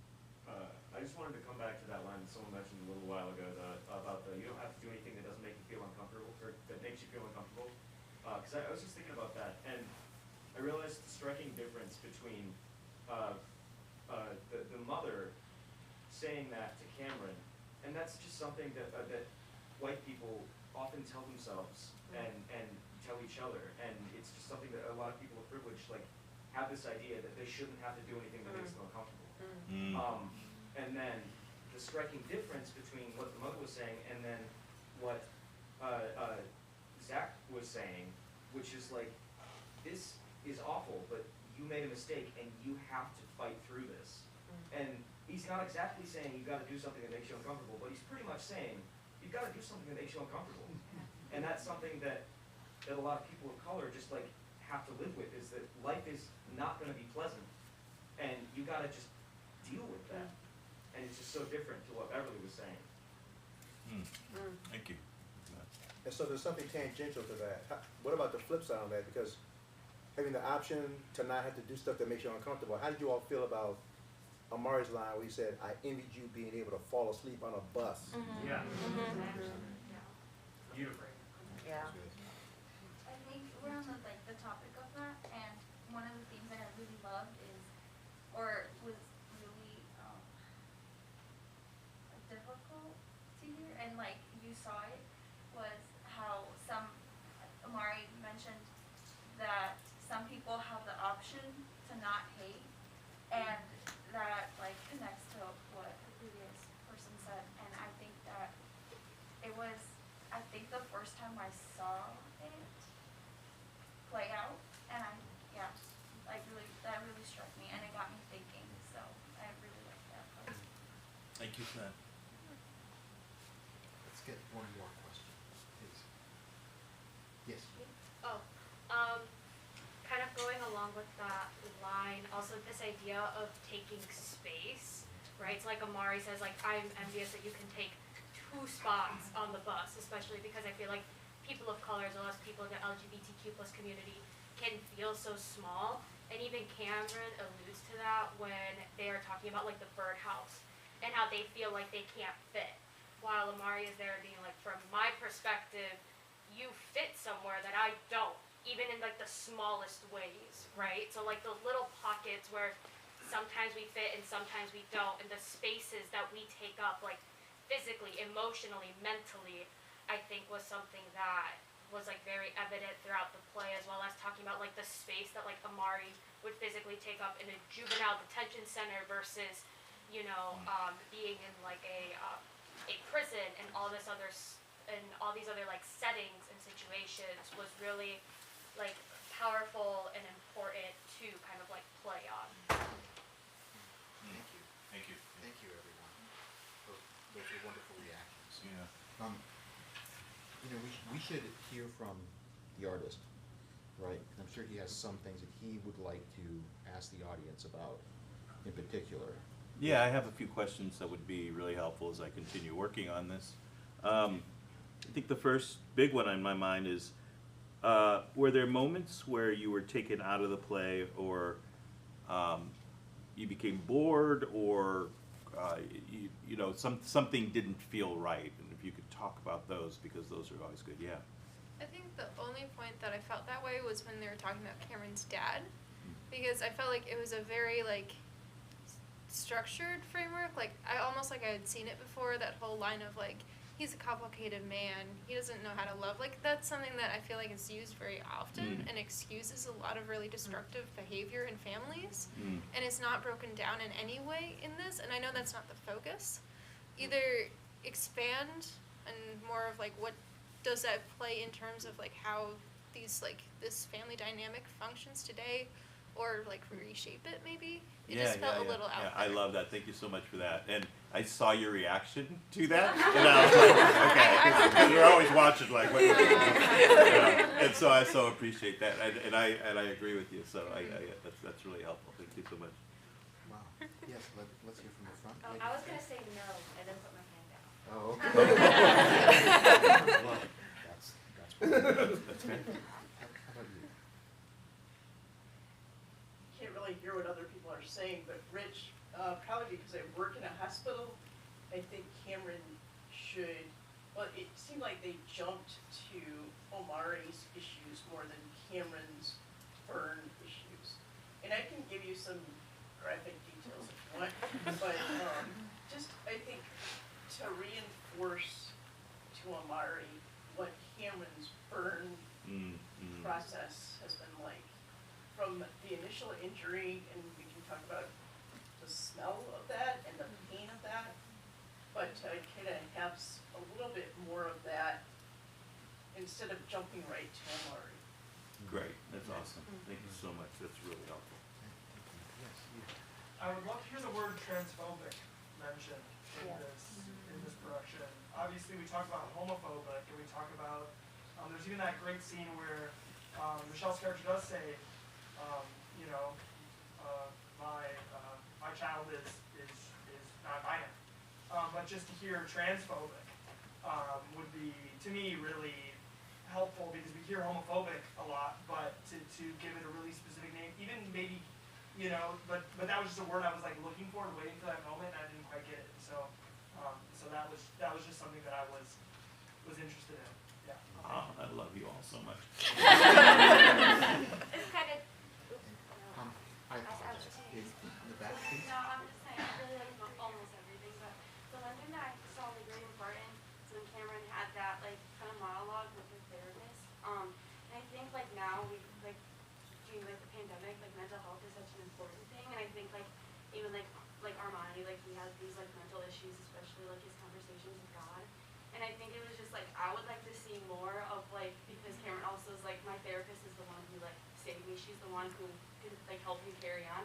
So I would love to see more of those like monologues between like Cameron's struggles in between and like how she's like been able to work through it. Okay. Yeah, thank you. Let's get one more summary. So you beautifully ended with showing Amari's future. I wonder what would Cameron's future look like? Because what a beautiful sight it could be to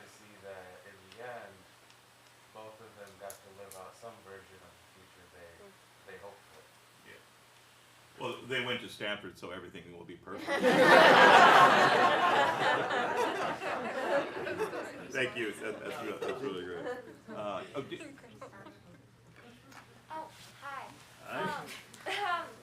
I noticed, especially during the beginning, I don't know if this is me misinterpreting some lines, but there's the use of he and then the change to they. But as someone who has come out as non-binary, it usually takes people a while to make that transition, and then you have the father figure do that kind of immediately. And I think if you have a little bit like the stopping and the correcting, that could kind of pull that point across a little bit better. Perfect. Yeah. Great. Thank you so much. Do you have more questions? Yeah. Go ahead, Lori. So actually, I want to go back to something that the very first commentary for this section said about the scene between Cameron and their mother, and then the scene directly after that, actually. So the conversation about the father leaving. I just felt like those two scenes, one right after the other, actually dealt with very similar themes of the child talking about how they blamed themselves for this. And I thought seeing this scene with Armani afterwards felt a little bit like a repeat of you've just seen this. And I know that a lot of the plays you picture in your time at home, at least while I've been here, Rich, you seem to really like scenes with interlapping dialogue, like The Wolves was a lot like that. And Native Gardens had a lot of scenes with interspersed with dialogue. So I think if maybe you could, like, perhaps look at maybe combining those two scenes, it's a stronger like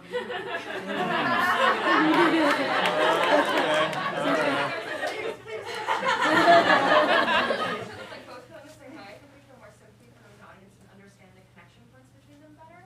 While also I think feeding into something you like and plays it.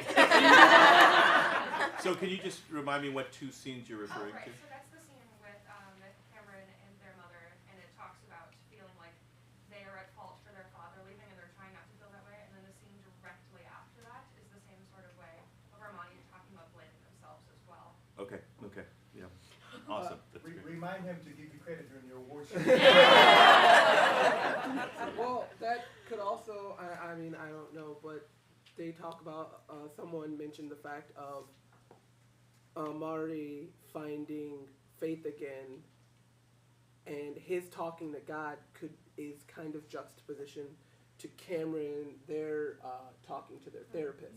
So if there should be more therapist talk, maybe interlock, or just having a monologue by itself, but even doing them both refinding their own faith or finding their own connection with therapist, God, or vice versa, losing it in the middle and him trying to talk to God, not getting anywhere, and them trying to talk to the therapist and feeling hate.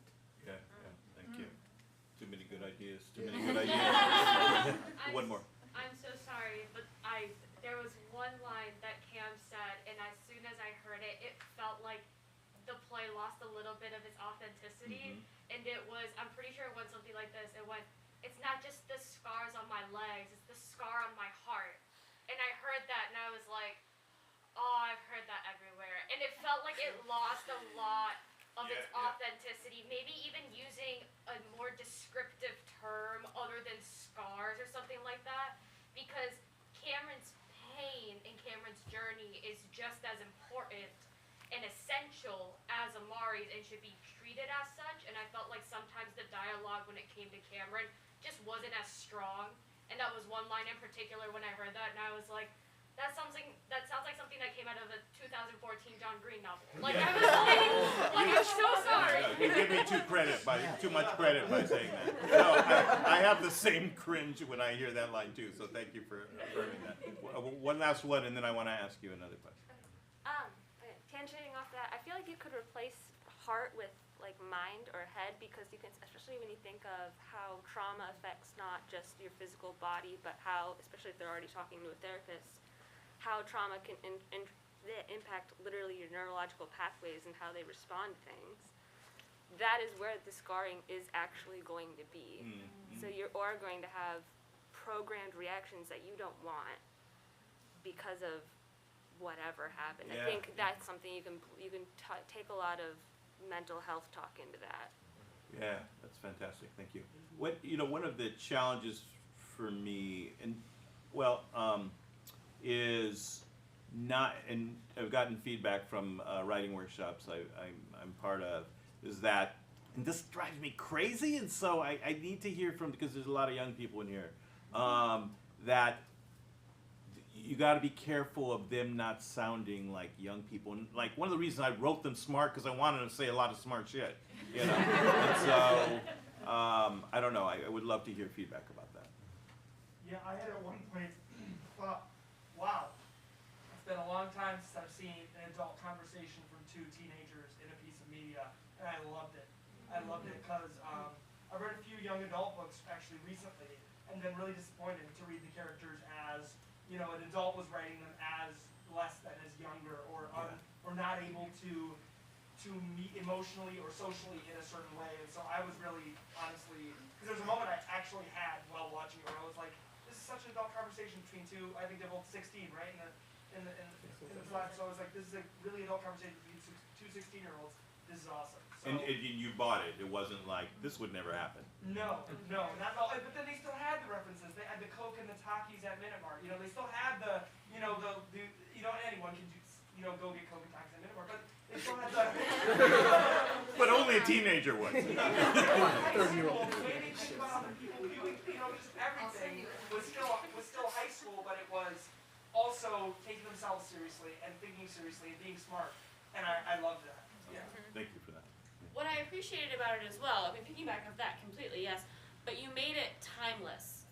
There was no year, there was no fad, there was no, I mean, you had mentioned once I looked you up online. It wasn't, I mean, like, that's the most, like, I looked you up on Facebook, Instagram, but this play, I feel like, really could be set in any time. Like, it really could be set in, 1980s, it could be set in the 90s, it could be set in 2022. Like, I feel like this play was timeless because you gave them just rich dialogue, and it wasn't all, catchphrases and pop culture, and you stuck with the heart of the story, which I appreciate. And I like the timelessness because that's what makes a play last, is the fact that you can put it at any time. Because this is ongoing problems that we've had in America since, like, so I appreciated that. I thought it made it timeless.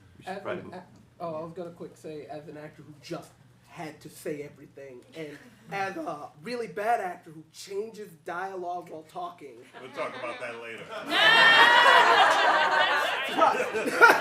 But that being said, I personally do that, and yes, a lot of writers are very mad at me. It's because 9 times out of 10, it doesn't sound like the character. It doesn't sound like a teenager talking. And with this one, it's mostly, I didn't have to do that nearly as much as I usually do. So take that as the biggest compliment. But it's exactly what you guys said. I didn't feel like he's trying to make them sound like a teenager. He's not making them sound, oh, well, they got to use all these references. And being someone from Chicago, I try to add in certain things. I wish you did add a little bit more, because they do say that they're from Chicago. Now, if they just said from a big city, it'd be different. But certain like dialogue things, I'm like, I kind of know fam here and there, or certain like slang that Chicagoans use, being from going to Chicago yourself. I would have liked that a little bit more, but as terms of teenagers talking, I just kind of stutter because that's what I do. Cool. Thank I you. appreciate that. So we'd like to get some questions from you, and I'd like you to take about 30 seconds please, and think about these questions, and I would like you to be sure to do your best to keep them neutral. For example, a non-neutral question would be something like, I didn't like that Amari wore those really tight red pants. I don't know why someone would do that. They were the only ones I had, damn it. And that wouldn't be constructive, right? So something more constructive would be like, why did you choose to dress Amari the way he dressed? What made that work for you? That wouldn't be appropriate here. We didn't cast. This isn't cast exactly. It's a reading. But ask a question and think about why would a character do this, or why would a character do that of the playwright? So what are you trying to understand about the motivation, or about the actions, or about the dialogue that you do not quite understand right now? And I may or may not answer. Rich, I'm just curious, is the ending of the play the ending of the story you originally read, or did you write that ending? I wrote that ending. And then if so, why? Because I had a reading today at. I'm half being honest. Yeah. The endings are, any playwright you talk to is the hardest thing of a play, right? And at the very least, and I don't know, part of me feels like this isn't maybe the ending, but I do want Amari to come out better for what's happened to him. So it may be this and maybe something, but that is the reason. So, it's a good question. Thank you, and very good modeling on a non-neutral question. A neutral question, thank you. Yes, please. About Cameron's, she has a line early on in the play about she feels. Well, it's not almost- she, right? They. They. Yeah. They. That's okay, thank you. They have a line early on in the play about they feel as though they hate black people and that they don't want to go outside.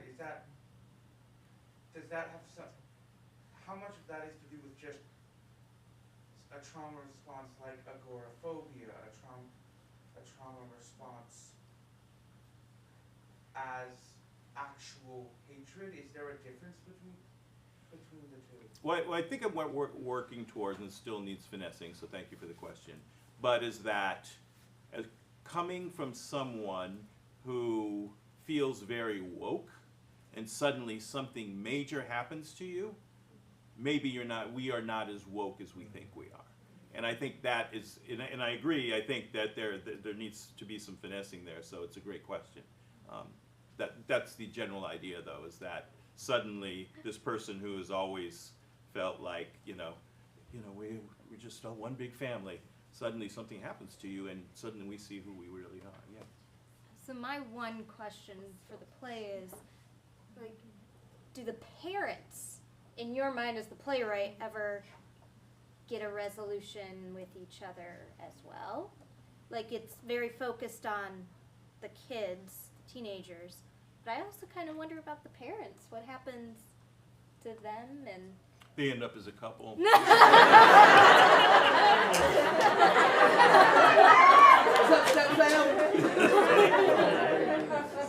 a good question. Can you call him Gordon? Was that your Thanksgiving top? So you're just gonna slide over that? Perfect. It's a good question, something I should think about, though. Thank Yes, you. Gordon, then Aubrey. So Gordon first, please, and back. Oh, okay. Mine, if Amari takes a plea deal for 5 years and he's 16 years old, and he could get out earlier, then he would be getting out earlier than 21 years old. And that's really the only thing I wanted to say. Okay. I thought he says, you probably changed the line. No, I'm just kidding. No, that one I said right. I'm kidding. He says I could get out before my 21st birthday. So. And with good behavior and stuff like that, he could get out I early. didn't hear that part. Okay. I'll enunciate next time. No, but thank you. It's good. The math bothered me. Yeah, math is good. Gordon, go ahead. There's a going back to Cam's question about the thing that happens to Cameron. If you take the incident where Amari does that, right? So Cameron has this life where they've always tried to be, very open-minded. They're woke and so on, but that's still in the midst of being in a general social situation where the ecosystem has been polluted by all these stereotypes. Then something happens that kind of verifies the stereotype, and they're not above and beyond that. They have to work real hard to be the exception to the rule, but now it turns out that the people with the stereotype of black men being violent are correct. Right. Those two added together produce a traumatic response. It's still just as baseless because it's just one incident, Right. Yeah. right? But it's one incident that has, in addition to it, third-degree burns that are going to be lasting for a long, long time. Yeah. Processing through all that would be a challenge to get through. Absolutely. So I think, Cam, your question about, because there are people that have had one incident that completely altered the way they view people based on one incident, which is why it's dangerous to view people based on one incident. Yeah. Thank you, Fred. Gordon, please. I'm good, thanks. So Aubrey, I think was next. Yeah, Aubrey. Yeah. Yeah, I was wondering, where you were envisioning Cam falling under the non-binary umbrella of terms, because I know it just says non-binary in the play. And that terminology is fine. I know a lot of non-binary people just say, like, I'm gender fluid, but I say I'm non-binary. So I was just wondering where you see them falling, because it seems like they're agender, but Yeah, thank you. I was just going to say agender, because the person who this is based on was agender, and so to me, like, that is one of the big things that I right now have to really clarify and use it more wisely throughout the play. So that's a great comment. Thank you so much. Yeah, so I'm curious, at the beginning of the play, when we're kind of going through the descriptors of the characters, you describe Cam as a person who is an empath, is someone who's really open and finds it easy to forgive. But yet in the dialogue, we see that they're not really able to forgive and struggle with that.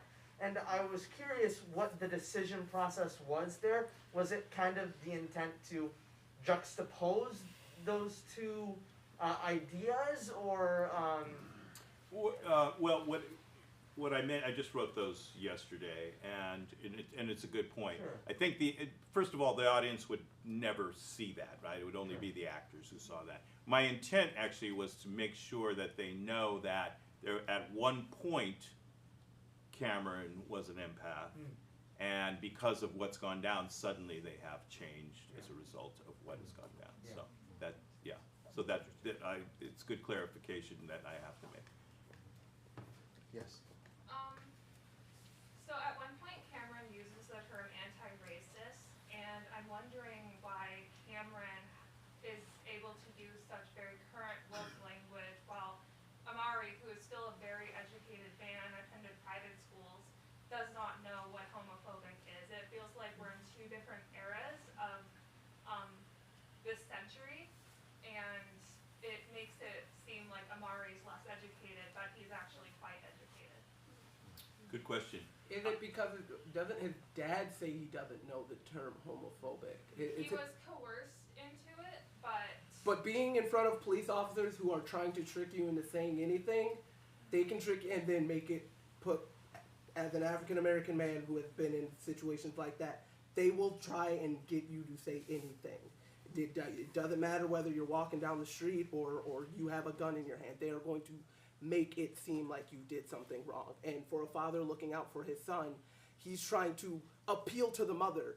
He's a good kid. He wouldn't even know what it meant. He's this kind of thing. And if he is private school and educated, which we've seen, he tells them, I'm not homophobic. I don't even know you. Like, he knows the term. He understands it.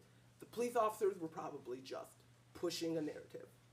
Yeah, it's something though that it's a really good question. I think I can tweak that a bit. It's actually taken exactly from the real life incident. yeah. That's what the father said, or not the father, the mother in that case. It's a Just good, clarify it more. yeah. To add to that, or I don't know, this could resolve it. Maybe if I was about to say no. Maybe if Amari said transphobic, I'm not transphobic, and then Zach said homophobic. So there's like, I don't know if that would cause if it would feel too separate, or if it would kind of play on that, like, okay, Zachary is from an older generation, so he's kind of seeing it from that perspective, where it's like homophobia, but Amari's more younger, so he has those Lots terms. of possibilities. But what I'm hearing is that there needs to be more clarification across the boards in terms of the gender. So I appreciate that. Do you still have questions? As a young adult, and as I continue to grow, I'm just curious, do you feel like choosing not to be a victim is a one-time thing, or is that something we continually have to choose as we grow throughout life?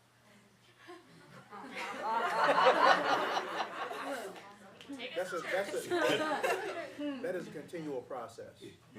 Yeah, That's a continual process, because what happens is that you're an African American woman, and let me use the example of what happened to Judge Ketanji Brown Jackson during the judiciary hearings. This woman is probably one of the most qualified people ever seen on the Supreme Court. But what they did to her across that 2.5-day period, she has checked all the boxes. She's gone to school. She's played by the rules. She kept her nose clean. She stayed out of trouble. She's at the pinnacle of her game. They made her pay a price that had nothing to do with her education, her work, her qualifications. They did that to her on the basis of her gender and her race.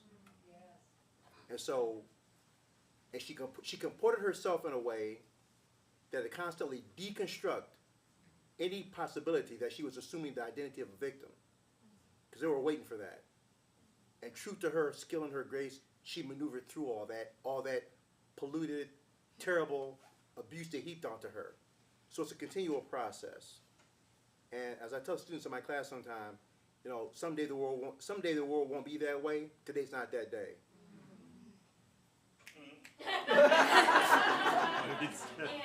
Let's see.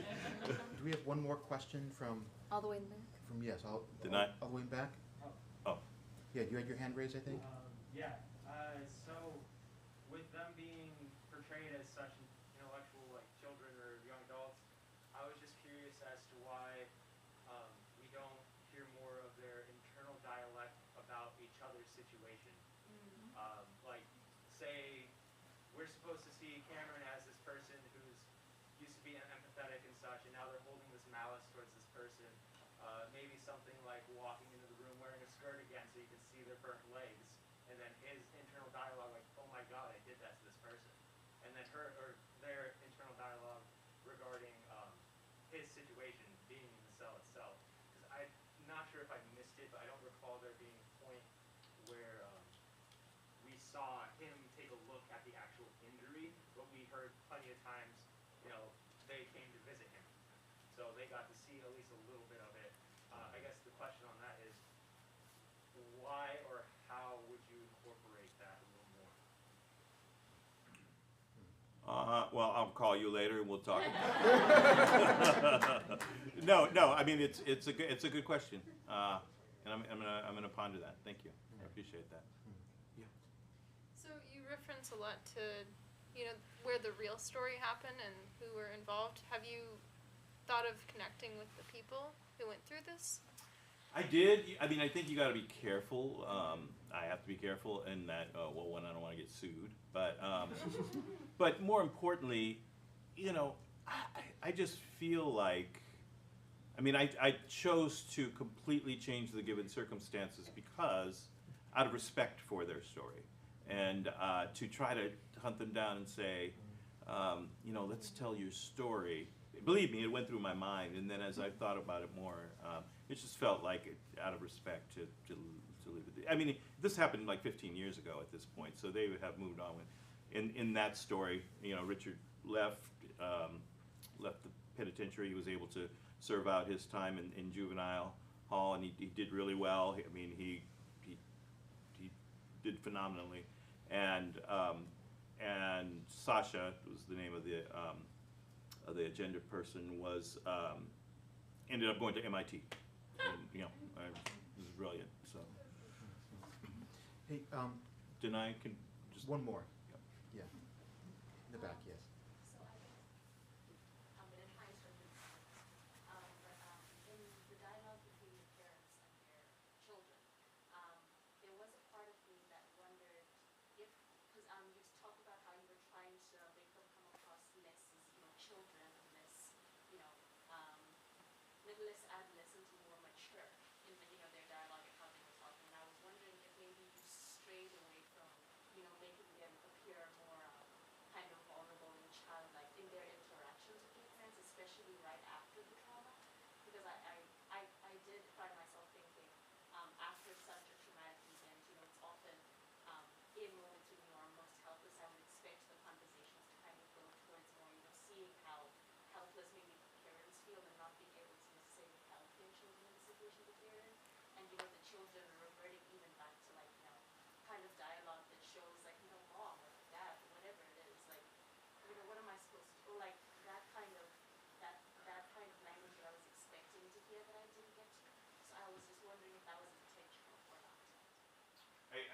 sorry, I'm not quite, are you saying that when they were with their parents, they felt more childlike? That they didn't, and I was wondering. Oh, yeah. That's actually a really interesting thought, because we all do revert to a certain age when we were with our parents, right? It's usually 12 for me when I go home. But that's, I appreciate that comment. I think that's really something interesting to look at, especially as you say, in a state of trauma, you want your mommy and daddy, right? I would say that, given the fact that Amari is in jail, just as the play said, he has accidentally set on fire a wealthy, white, affluent kid. He's in jail. He's a black male in America, and he's already in jail. As a father, that wouldn't be the time to allow him to be a kid. He's got to grow up like right now, because he's in the jaws of the system right now. And so it's a balancing act between trying to help him go from that adolescenthood to the adult that he needs to be right now, because we can't be sure that he's going to get out of the jaws of the system. And just in case he can't, he's going to need everything he's got in the name of manhood. So being 12 is not an option anymore. Amen. Yeah, unfortunately, we're gonna have to call to him. But I would love to, I'd love to talk to anybody who has more questions. I just want to let people go. But before we do that, I am so grateful to all of you for your amazing feedback, for being here tonight, for supporting this kind of material. It is so inspiring for me. It makes me want to get on the road so I can get to my cabin and start writing again. So God bless you. Yeah. Thank you so much for coming. And I also want to encourage you, next Monday and Tuesday, we're hosting a really special event. Rohina Malik is a playwright, actor, and director, and she's going to be in residence with us Monday and Tuesday. She's performing her one-person show, Unveiled, Monday night at 7:30, the Jack Miller Recital Hall. Tuesday, she's going to be directing a staged reading like this one, bringing 4 professional actors from Chicago with her, along with 6 of our Hope College actors, for her newest play. And it's part of a series called The Big Bridge Project that Hope belongs to, where we commission playwrights to write plays that deal with the intersections of faith and justice. So hope you can come again, and thank you.